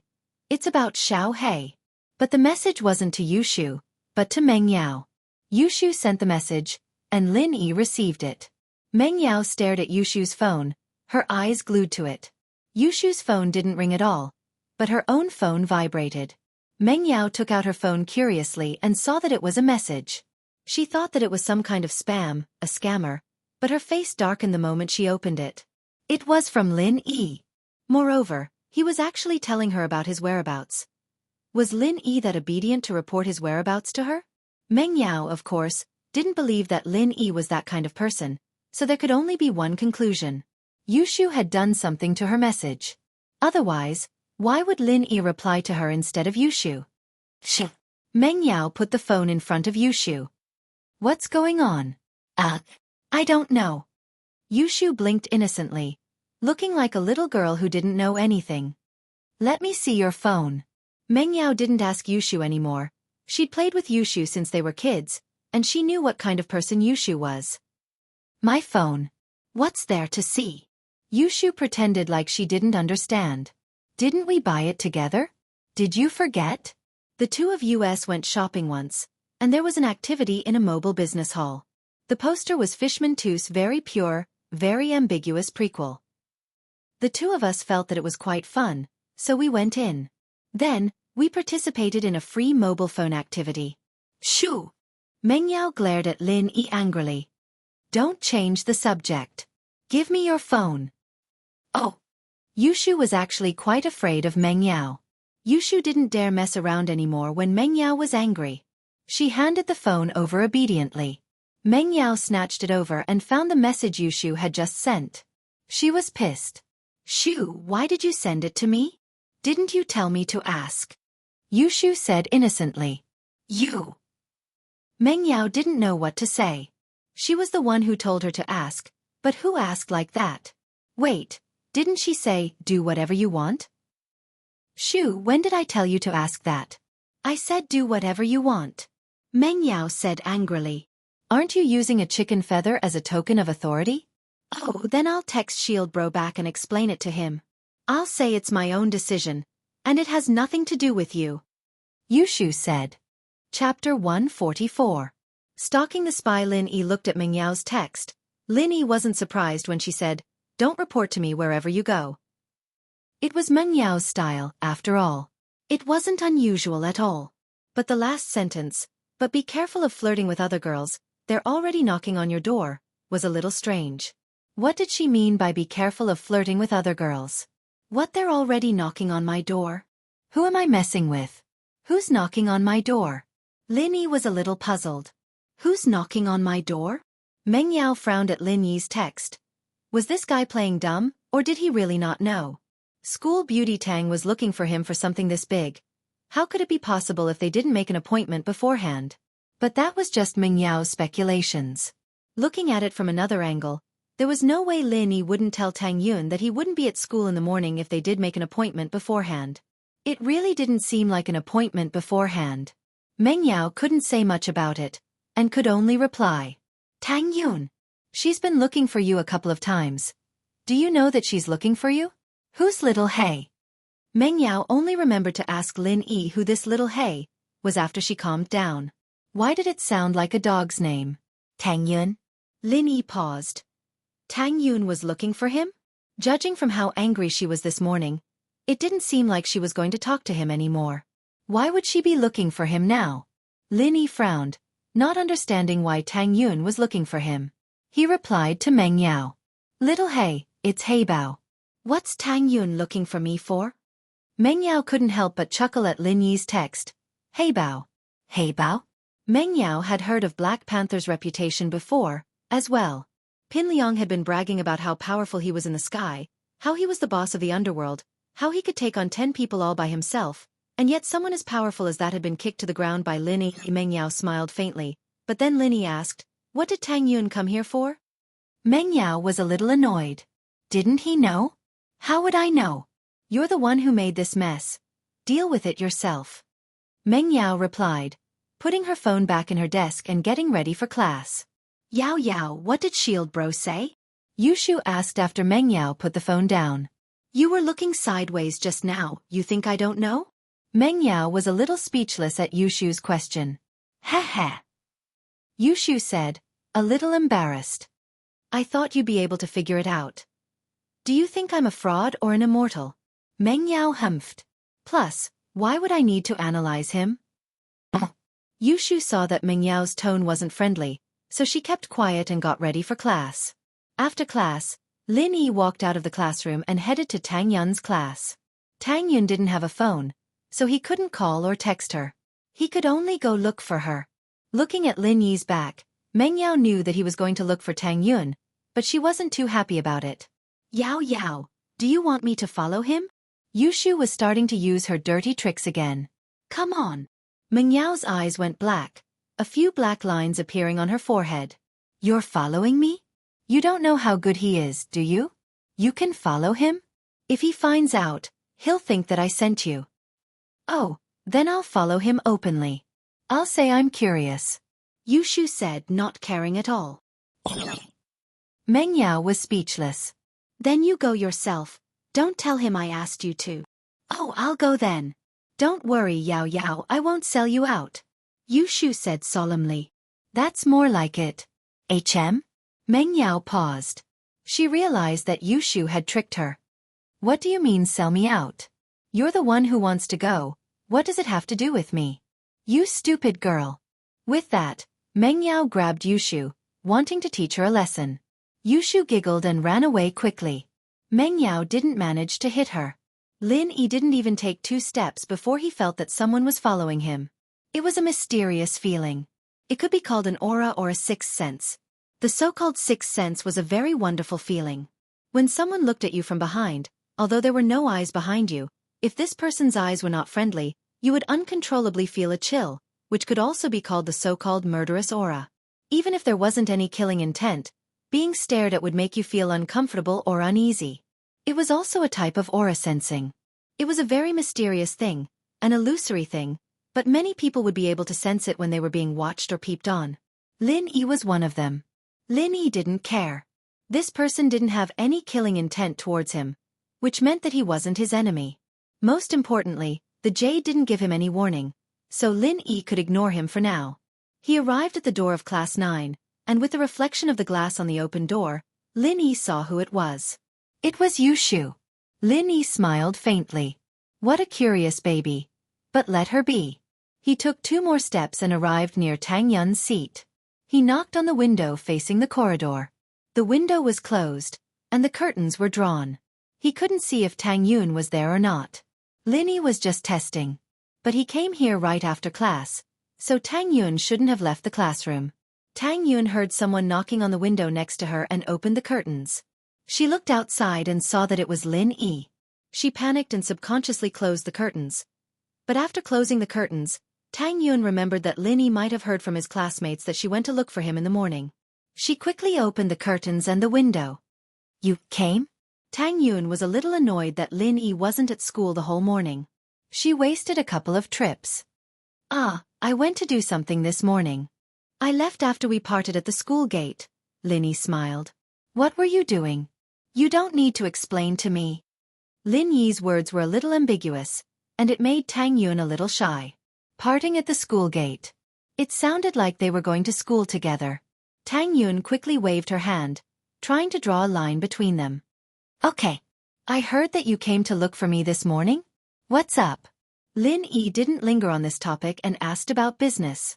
Chapter 145. Chapter 145. Best friend. What did you say to my mom yesterday? Tang Yun glared at Lin Yi. Yesterday. With your mom? Lin Yi blinked as he remembered the barbecue recipe. He'd been busy talking about Eastern medicine the whole morning, and had completely forgotten about it. Tang Yun's words reminded him of the promise he'd made yesterday, and he couldn't help but blush. No wonder Tang Yun had been looking for him. It was about the barbecue recipe. Lin Yi quickly replied, embarrassed. It's about the recipe, right? Tang Yun glared at Lin Yi. You already know the answer. I'm sorry. Too many things happened this morning. I really forgot about it. Lin Yi smiled guiltily. How about this? I'll come next class and give you the recipe. Tang Yun didn't say anything else after hearing what he said. She nodded and closed the window, putting the curtains down. Lin Yi waited until she was done before turning around abruptly. How close are you going to get? Do you need a hearing aid? Ugh. Yushu jumped at the sudden turn. He was talking about hearing aids, naturally, referring to her eavesdropping just now. But Yushu wasn't a normal person, after all. The awkwardness only lasted for a moment before she giggled. What's wrong? You're scared of other people overhearing you, aren't you? I just happened to pass by. Lin Yi was leaning against Tang Yun's window, and Meng Yao was standing behind Lin Yi, leaning against the wall. Tang Yun wouldn't have been able to see Yushu's existence, otherwise she wouldn't have talked to Lin Yi for so long. Haha. Lin Yi didn't know what to do with Yushu. He only smiled. What do you want to know? Ask away. Let me make this clear first. I wasn't sent by Yao Yao. Yushu rolled her eyes as she explained to Lin Yi. Ha! Lin Yi didn't mind. Most of Yushu's words were bullshit. She said she was sent by Meng Yao, but it was also possible that she came here out of curiosity. Tang Yun, what do you need? Yushu asked. It's nothing. I promised to give her something, but I forgot. I'll give it to her next class. Naturally, Lin Yi wouldn't say anything about the barbecue recipe. It would seem as if he was giving alms to the other party. Lin Yi wasn't someone who would take credit for something he had done. Oh. Yushu was wondering what Lin Yi was going to give Tang Yun. He could only blame his poor hearing for not having clairaudient. The corridor was too noisy, so he could not hear their conversation. I'm going back. Didn't you happen to pass by? You can continue. Lin Yi nodded to Yushu. Toilet paper. Toilet paper. Yushu stomped her foot as she was pissed off by Lin Yi's words. However, Yushu's words attracted the attention of the students who were passing by. Toilet paper? School Beauty Chan was asking for toilet paper in the corridor? Could it be that she couldn't hold it in anymore? This was bad for her image. Bad for her image. However, there were still a lot of admirers in the school. They immediately pulled out tissues from their pockets when they heard Yushu shout and passed them to her. For you! Yushu froze, sweating profusely. It seemed that she had been misunderstood. She felt extremely embarrassed as her face turned red. She looked at Lin Yi's back as he left, thinking to herself, I'll make fun of you when we get home. Humph. It was a good thing that Yushu's reflexes were super quick. She'd been with Meng Yao for a long time now, and her bullshit skills had reached perfection. I'm talking about my finger. My finger just popped. It hurts, understand? With that, Yushu raised her pinky finger and waved it in the air. Oh! The wolves were very disappointed. It seemed that they had misunderstood. Yushu had said, finger, not toilet paper. The boys, who had wanted to touch Yushu's hand when they passed the toilet paper, put it away helplessly. Yushu patted her chest as she went back to the classroom. She'd almost lost all her face. Thank goodness she'd reacted fast enough, or her image would have been ruined. Shu, what are you doing? Why are you panting and looking so pale? Meng Yao looked at Yushu, puzzled. Did someone see you? Oh, it's nothing. Yushu thought that she couldn't tell Meng Yao about the embarrassing incident. It was way too shameful. She'd never been this embarrassed in her life before. Did you follow him successfully? Meng Yao asked curiously. Yes, I did. Yushu nodded. I think he wanted to give something to Tang Yun, and Tang Yun asked him for it. He said he'd give it to her next class. What is it? Meng Yao asked. He didn't give it to me yet. How would I know? Yushu shook her head. Then you can follow him next class. Meng Yao said. I'm going again? Yushu was curious, but she'd already been discovered by Lin Yi, and she'd lost all her face. She didn't want to go again. Yeah, didn't you want to follow him?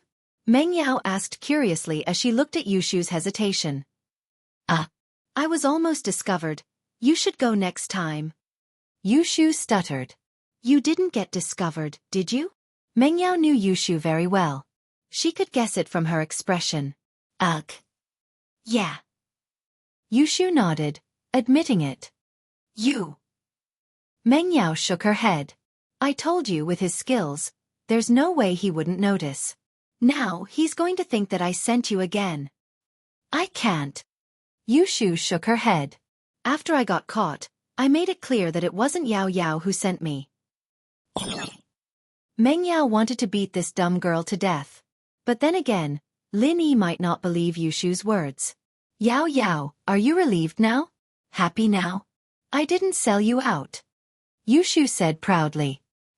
When you're sad, she can make you happy. When you're happy, she can make you sad. When you're happy, she can make you angry. When you're angry, she can make you angrier. When you're angry, she can make you happy. Lin Yi went back to the classroom and started writing down the recipe on a piece of draft paper. The New Orleans, honey, and black pepper seasonings didn't require any special techniques, and Lin Yi always made them himself at home. Lin Yi got back to the classroom and started writing down the recipe on a piece of paper. There weren't any special techniques involved in making the New Orleans barbecue sauce, honey sauce, and black pepper sauce. Lin Yi always made them himself at home. Chapter 146. Love Letter. After class, Lin Yi rushed to class 9 and knocked on the window next to Tang Yun's seat. But Tang Yun didn't open the curtains. Lin Yi was puzzled. She couldn't have left the classroom already, could she? He'd rushed here as fast as he could. And didn't they have an appointment during the last class? He'd come here to give her the formula. With that in mind, he knocked on the window once more. Did she not hear him? This time, there was a response from the classroom. Tang Yun lifted the curtains, but didn't open the window. But he didn't open the window. Tang Yun's face was a little red as she put her hand on her mouth and made a shushing gesture. She waved her hand again. What was that supposed to mean? Lin Yi was puzzled. Why didn't you say something? I can read your lips and know what you're trying to say. Who would understand what you're saying when you're waving your hand and shushing? But at that moment, the door to class 9 opened, and a middle-aged woman walked out. She looked at Lin Yi, who was knocking on the window. Who's knocking on the window? Which class are you from? Lin Yi froze. Why was there a teacher? Was the class delayed? Lin Yi sweated at the possibility. He'd interrupted the teacher's lesson with his random knocking on the door. Wouldn't she come out and get mad at him? Ugh, I'm sorry, I thought the class was over. Lin Yi said, scratching his head. You. The homeroom teacher of class 9, Ms. Song, froze when she saw Lin Yi. She remembered what happened a few days ago during the class break. Apparently, Lin Yi was named as one of the Big Four bullies, and nothing happened to him. His family background must be pretty strong. Ms. Song frowned.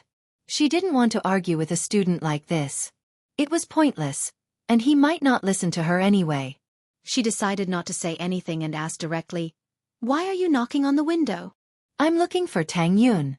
Lin Yi smiled bitterly. Tang Yun? Ms. Song frowned. She didn't know what Lin Yi wanted with the top student in her class. She was about to reject him when she remembered what the dean said this morning. She told her to give Tang Yun more freedom. With that thought, Ms. Song didn't reject him directly. She wanted to ask for Tang Yun's opinion. Normally, she would have chased Lin Yi away. "You call."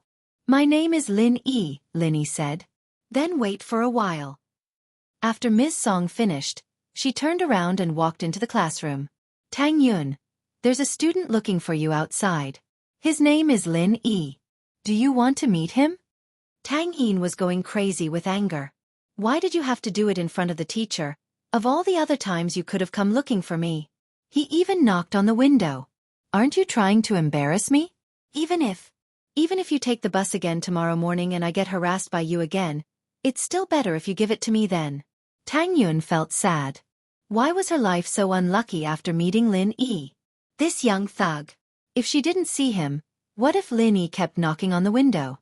What if he got angry and didn't give her the formula? Although she didn't care about his formula, her mother needed it. If she didn't get it, wouldn't it be even more difficult if her mother came in person? With that thought, Tang Yun stood up and said to Miss Song, "Miss Song, I'll go out for a bit." Miss Song paused. She knew Tang Yun's usual behavior. Although there were many pursuers in school, including some rich young masters, Tang Yun ignored them all. Not to mention looking for them in the classroom, Tang Yun would go out.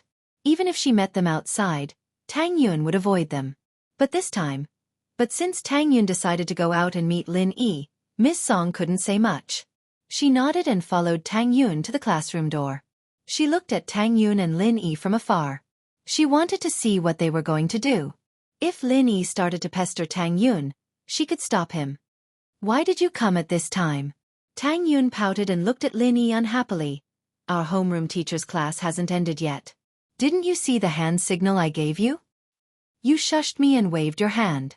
Who knows what you're going to do?" Lin Yi shrugged innocently. "Didn't we make a deal? I'll give you the recipe during the break." Sigh. Tang Yun sighed helplessly. "Then hurry up and give it to me." "Here." Lin Yi took out the written formula and handed it to Tang Yun. Tang Yun took it and put it in her pocket. She didn't open it. "I'm going back. Don't knock on the door next time." "Next time?" Lin Yi paused.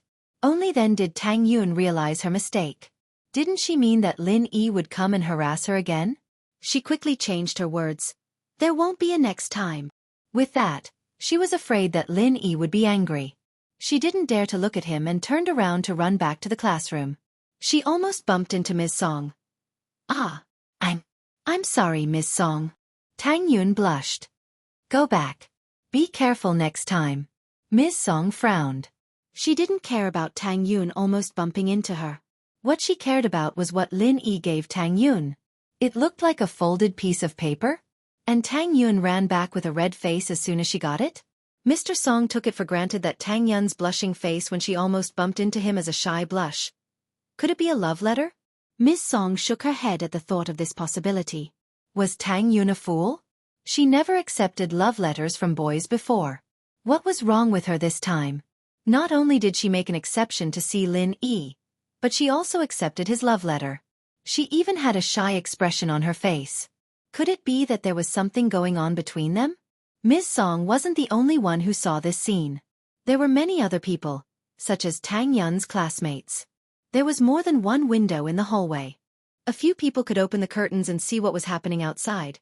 Although they couldn't hear what they were talking about, they could think of a lot of things just by looking at the ambiguous expressions, the ambiguous movements, and Tang Yun's annoyed expression.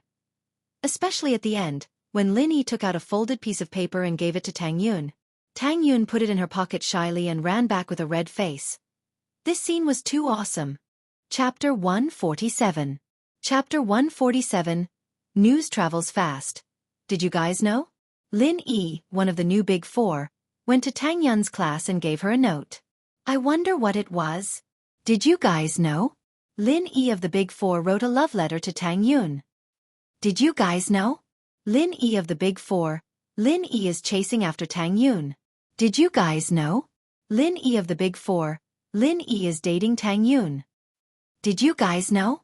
Lin Yi of the Big Four. Zhou Ruoming of the Big Four went to harass his girlfriend Tang Yun and got beaten up by Lin Yi. Young Master Lin and Tang Yun, the two main characters, didn't know that the rumors about them had spread all over the school. Meng Yao and Yushu watched as Lin Yi ran out empty-handed and came back empty-handed.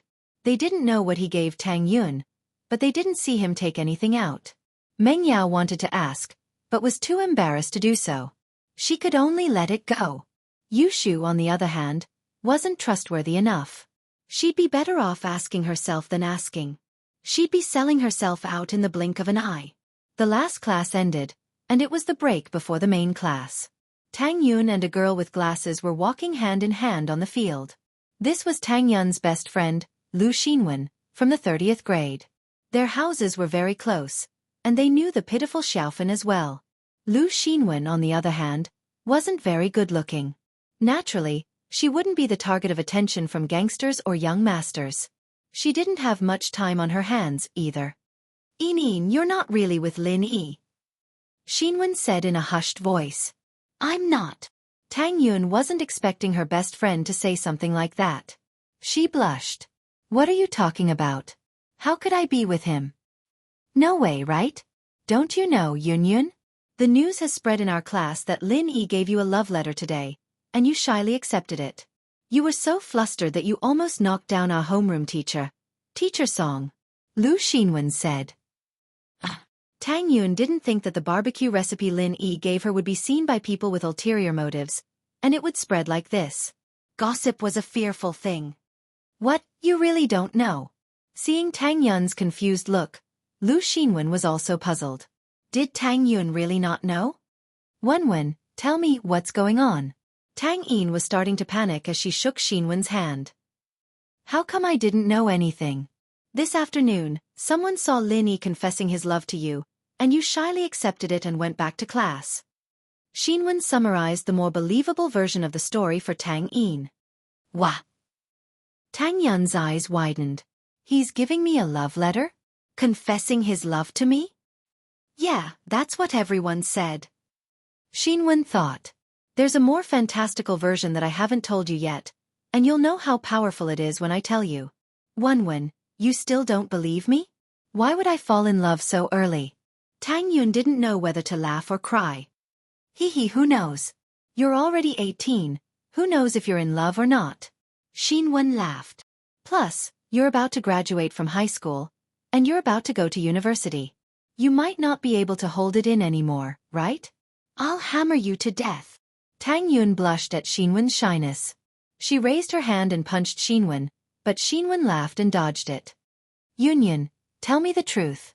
Do you like Lin Yi or not?" Xinwen finished laughing and put on a serious expression. "Since when did I like him? Isn't it because he's pestering me?" Tang Yun pursed her lips. "You're telling the truth?" Xinwen said. Yun, I'm telling you, you have to be careful. Don't get tricked by others. Xiaofan is a lesson for you. Although you're pretty, you don't have any other assets. Don't fall for it, or you'll regret it later." Wenwen, you still don't believe me? It's all because of that bastard Lin Yi pestering me. How could I accept his confession? Tang Yun said. "You? Who told you that?" "Oh, that's good." Xinwen nodded. "I heard it from someone. It's hard to say.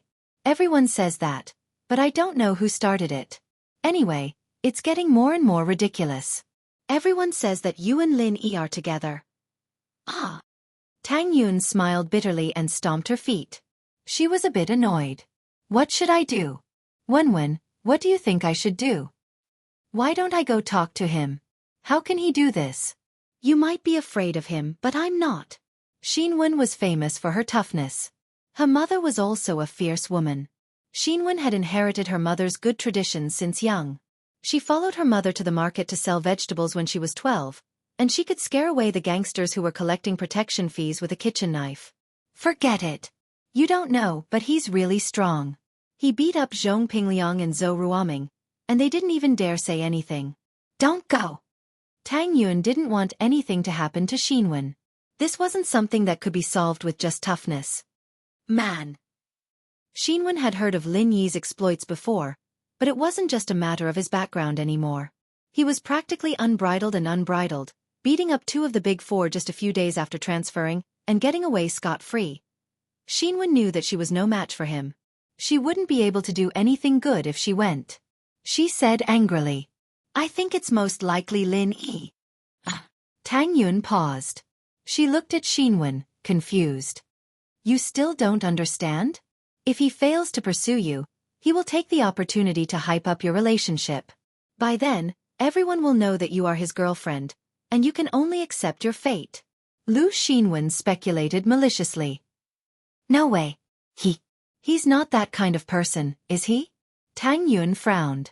From the impression that Lin Yi left on her these days, Lin Yi might be despicable, but he wasn't the kind of person who would spread rumors behind someone's back. From her point of view, Lin Yi purposely pretended to be a polite gentleman. Even if she saw through him, he wouldn't use such a despicable method. It would only make her hate him more. Why not? I say, Yin Yun, why are you on his side? You think he's not that kind of person? What? Are you really a little tempted? Xinwen could tell that there was something wrong with Tang Yun's words. She seemed to be protecting Lin Yi. Chapter 148. 80%. Yun, did Lin Yi look for you before? Did he give you a love letter? Xinwen suddenly thought of something very important. Although this could be Lin Yi's rumor, there's no smoke without fire. If there's no smoke without fire, who'd believe it if there wasn't any evidence to back it up? Nope, he just gave me a recipe for barbecue. Tang Yun explained as she took out the recipe Lin Yi gave her. Here, take a look. That's it. Xinwen took the paper from Tang Yun's hands and looked at it. Why did he give you this? Isn't it because of my mom? I don't know why my mom got tricked by him, but he said that he had a recipe for barbecue, and that my family's business would be better if we improved it. Tang Yun explained. Then my mom believed him and told me to get the recipe from Lin Yi. You can do that. Xinwen's eyes wide. This didn't seem like the way a young master would pick up a girl, did it? Those rich kids wouldn't have the time to do something like that. Lin Yi's method was quite novel and unique, starting with Tang Yun's mother. It didn't seem like something a student their age would do, did it? Yeah, I had no choice but to take it. Tang Yun said helplessly. Me and Lin Yi are like this. He pursues me but I won't say yes. Who knows if he's just messing around or not? Yun, it sounds like you're really interested in him. After hearing Tang Yun's words, Lu Xinwen stared at Tang Yun's pretty face as if she was trying to read something from it. If he's not playing around and is serious, then will you say yes to him? Wenwen, what are you talking about? Tang Yun blushed as she realized her mistake. I'm saying that people like him won't be sincere. Why would I fall for him? All right. It doesn't matter if you fall for him or not, just don't say yes. Xinwen said. You've always been the best out of the three of us. You're good at your studies, and you're pretty too. You can't fall for him. Xiaofan and I will be relying on you from now on. Okay. Tang Yi nodded, but in her heart, she was wondering how the news about her and Lin Yi had gotten out. Could it be that the big villain, Lin Yi, really spread it? If that was the case, then she should talk to him about it. He didn't care, so why should she? However, Tang Yun was only thinking about it. Asking her to reason with the villain was like sending a lamb into a tiger's mouth. He passed the recipe to Tang Yun, and the afternoon went by peacefully. He and Xiaobo were walking in the hallway of the school building after school when people started pointing at them from behind. He didn't pay much attention to it at first, but it felt like he was being watched everywhere he went. There wasn't this much attention when he beat up Heibao, was there? Boss, what are they looking at? Kong Xiaobo was confused as well. I don't know, why don't you go ask? Lin Yi was confused as well. You come here. Kong Xiaobo had been following Lin Yi for the past 2 days, and his confidence grew. Although he wasn't one of the big four, he was at least the follower of one of them. His status naturally rose. He even dared to scold Zhou Ruoming, not to mention a student pointing at him. The boy who was pointed at by Kong Xiaobo was talking happily with a few students next to him. When he was called by Kong Xiaobo, he was dumbfounded. Although he didn't know who Kong Xiaobo was, he must be a ruthless person to be able to follow by Lin Yi's side. His face turned pale, and he knew that he had caused trouble. His mouth. He shouldn't speak carelessly. Bro, you called me? The boy looked at Kong Xiaobo timidly and asked carefully. Nonsense. Who else would I call if not you? Come here. Kong Xiaobo said fiercely. What the hell were you talking about just now? Pointing at my boss and beaming with joy. Do you think you're a commentator? That. Bro, what's wrong with me? The boy walked over carefully. I'm asking you, what are you talking about? Do you not understand me? Kong Xiaobo was a little annoyed. This boy's saliva was flying everywhere just now. Why did he wither in such a short time? I didn't say anything. The boy was scared and quickly shook his head. Do you want to be beaten up? Kong Xiaobo glared at him. I'm telling you, it's very impolite to talk about others behind their backs. If you tell the truth now, I will let you go. Otherwise, I will ask the people behind you and see what you just said. Ah! I have to say that Kong Xiaobo's words were still very deterrent. The boy was dumbfounded when he heard it. He could bear it and not say it, but the students behind him who were listening to his explanation just now wouldn't hide it for him. Thinking of this, his face turned pale, and he had to admit, I'm sorry. I also heard it from others. What did you hear from others? Kong Xiaobo was furious. Why were you wasting time? You were so excited just now, why didn't you drag it out? I heard that Lin Yibro and the beauty of the school, Tang Yun, are dating. The boy said in a small voice. Today, Lin Yibro confessed to Tang Yun and gave her a love letter. Tang Yun also shyly accepted it.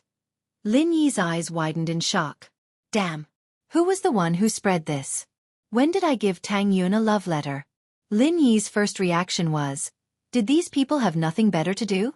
He only gave Tang Yun a barbecue recipe, but it turned into a love letter. He had to admire these people's imagination. Lin Yi didn't care much about it, but Tang Yun. Fuck, who was this immoral? This way, Tang Yun would definitely avoid him next time. His plan to flirt with a girl was completely ruined. He didn't know how Miss would react when she found out. Fuck, why was she so unlucky today? Lin Yi bro and this bro. You see, I only heard it from others. The boy saw Lin Yi's expression change and was shocked. He quickly admitted his mistake. All right, you can leave. Lin Yi didn't know whether to laugh or cry. Lin Yi wouldn't argue with this boy. He definitely didn't say it. He was just passing the news out of curiosity. There was no way to pursue this matter. Thank you, Lin Yi bro, thank you. The boy nodded and quickly ran away. Boss, I think this is a good thing, right? After the boy left, Kong Xiaobo winked at Lin Yi. Now that everyone knows that Tang Yun is your girlfriend, you have a good chance, right? Chapter 149. Chapter 149. Unwanted Results. Highly City, the chairman's office of the Flying Shuttle Cosmic Corporation. Yuchu sat there with a dark expression on his face. He was the mastermind behind Ming Yao's kidnapping case, and he'd been scolded by his partner, Jean Gubong. He was quite upset, and if it weren't for the fact that his boss valued Gubong more than he did, he wouldn't have swallowed his anger like this. Those gangsters had been sent by the boss's underlings, and now that the operation had failed, Gubong was pushing all the blame onto him. This made Yuchu very angry. He had a domineering name and a domineering company name, but Yuchu knew that he was nothing more than a puppet of his boss. He wasn't even a puppet of the big boss, he was just a puppet of one of Zihua Bro's spokesmen. There were some things he couldn't make up his mind on, so he called his boss, Zihua Bro. Zihua Bro, I'm Yuchu. Yuchu said humbly. Yeah, what's up? Zihua hadn't been in a good mood these past couple of days. He hadn't been able to contact Baldi at all, and he just received news that the police had found Baldi's body. It was a relief to Zihua. Baldi was dead, and no matter how he died, it had nothing to do with him. Baldi's underlings knew of his existence, but they'd never met him face to face. Even if they were in the police's hands, the police wouldn't be able to do anything to him with just a few words. Actually, Zihua wouldn't be afraid even if Baldi were to bite him out. With his power, and that of the person behind him, it wasn't something a normal person could do anything to.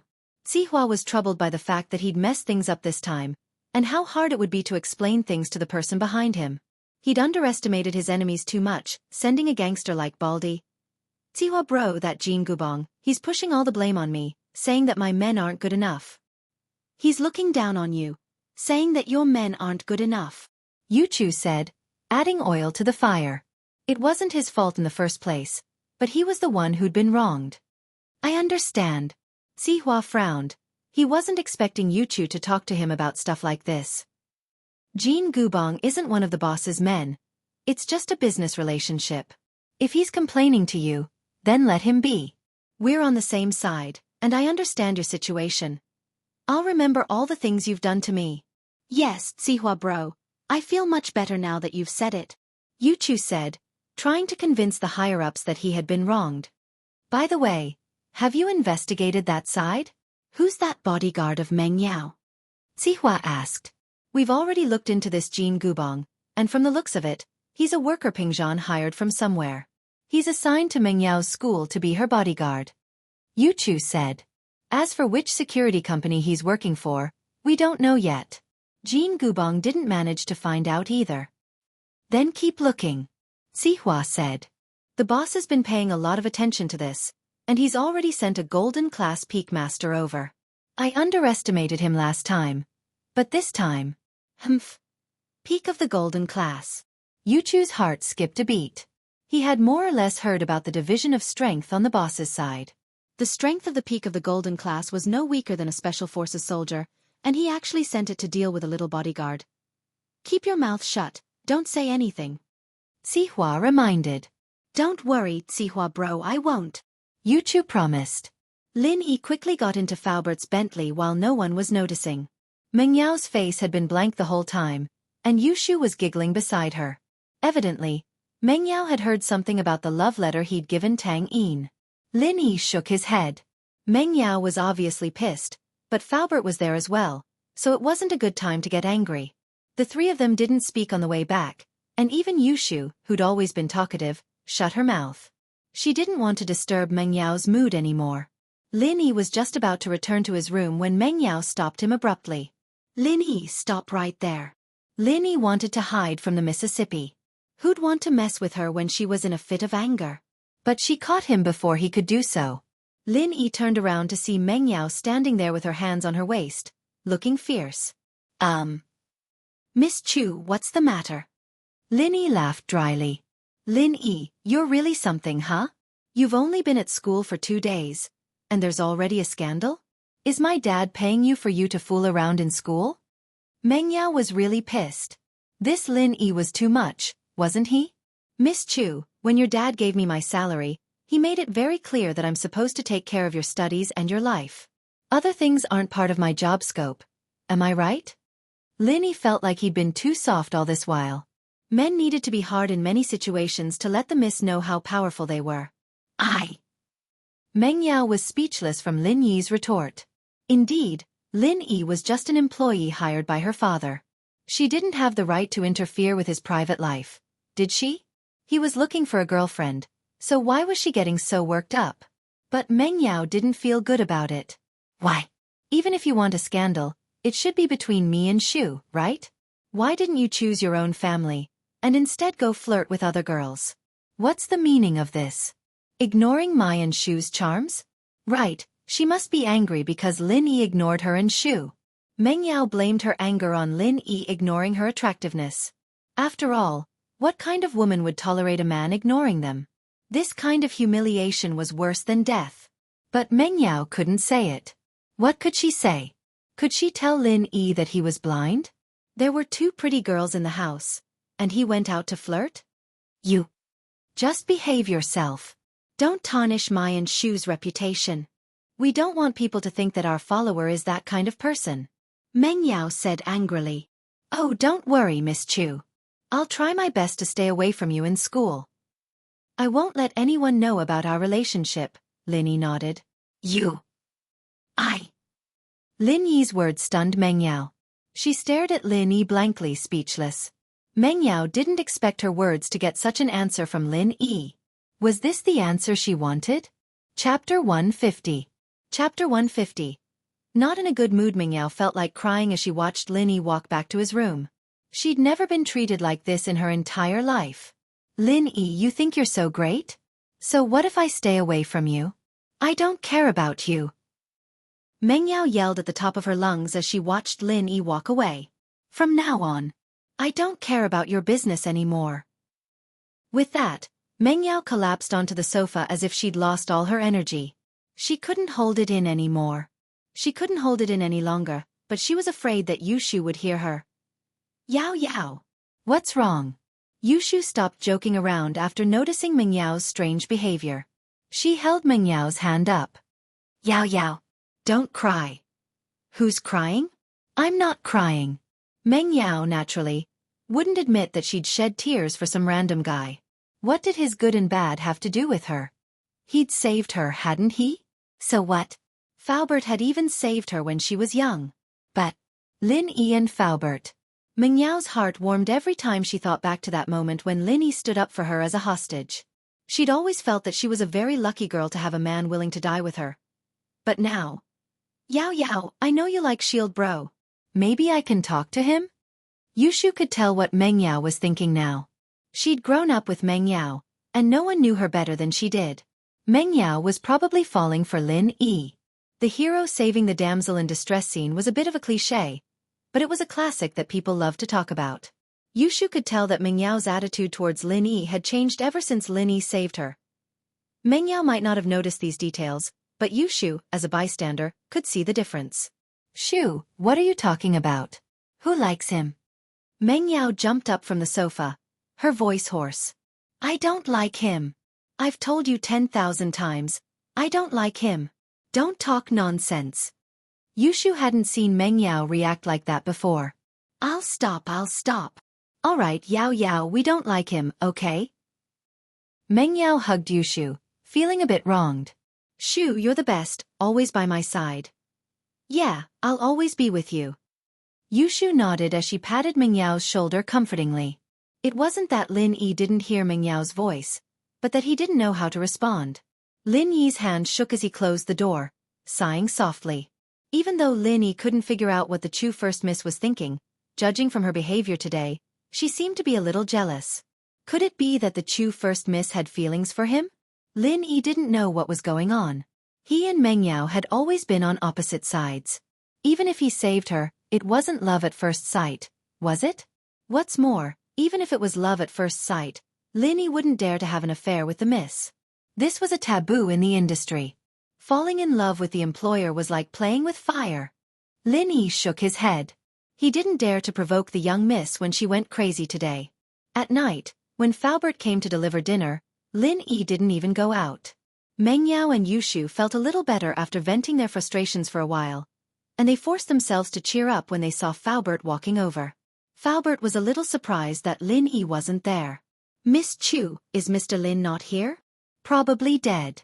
Meng Yao didn't feel good about it, but she didn't hide anything. Faubert had watched her grow up, and he knew her personality well. Dead. Faubert smiled bitterly, guessing that there was some misunderstanding between Lin Yi and Meng Yao. But Faubert wasn't in a position to intervene in something like this. He was only Peng Zhan's butler after all, and Peng Zhan's ambiguous relationship with Lin Yi and Miss Chu made it even more difficult for Faubert to get involved. After helping the two misses put down the food, Faubert knew that it wasn't a good idea to stay here any longer. He left the villa first. After Faubert left, only Meng Yao and Yushu were left in the villa. There were originally 2 of them, but with Lin Yi's arrival, it became 3. Before she knew it, Meng Yao had gotten used to Lin Yi coming out to help Li Fu with the food. The 3 of them would put the food on the table, and Lin Yi would go back to his room to wait for her and Shu to finish eating. Meng Yao wanted to ask Lin Yi to eat with her, but she couldn't bring herself to do so because of her pride. Who would have thought that their relationship wouldn't just not get better, it would get even worse because of what happened today. Meng Yao didn't have the slightest appetite as she looked at her favorite dishes on the table. She only took 2 bites before putting down her chopsticks. Yao Yao, what's wrong? Yushu looked at the tired Meng Yao. Maybe I'll ask Shield Bro to come out and we can eat together? Nope, I don't have an appetite. Meng Yao shook her head. What for? Just pretend that he doesn't exist in the house. Meng Yao had subconsciously treated Lin Yi as one of the members of the villa, but she didn't realize it herself. Yushu lowered her head and went to eat. The food today was really good. Yushu remembered that there was even papaya pork soup. Yeah, it was said that it could help with breast enlargement. But she was already well-proportioned, and a little bigger than normal people. She didn't need to enlarge it anymore, did she? She wouldn't look good if she became a milk cow like Lingshan. Haha. But Yao Yao should give it a boost. She was taller than her but not as big as her. Shu, what are you doing? Meng Yao was pissed off as she watched Yushu eat like crazy with a smile on her face. How can you be so heartless? I'm already like this, and you're still eating happily? Are you trying to piss me off? Ugh. Oh. Yushu almost swallowed a piece of pork. It's nothing. I'm just a little hungry. No more eating. Come out with me. Meng Yao wasn't in a good mood. She didn't want to stay at home. Okay. Yushu put down her chopsticks and looked at the food on the table, a little reluctant to leave. There's good food even if we go out. I'll buy you some gutter oil fried mushrooms. Meng Yao rolled her eyes at Yushu. Yushu was speechless. How was she supposed to eat after that? Gutter oil? Was it that disgusting?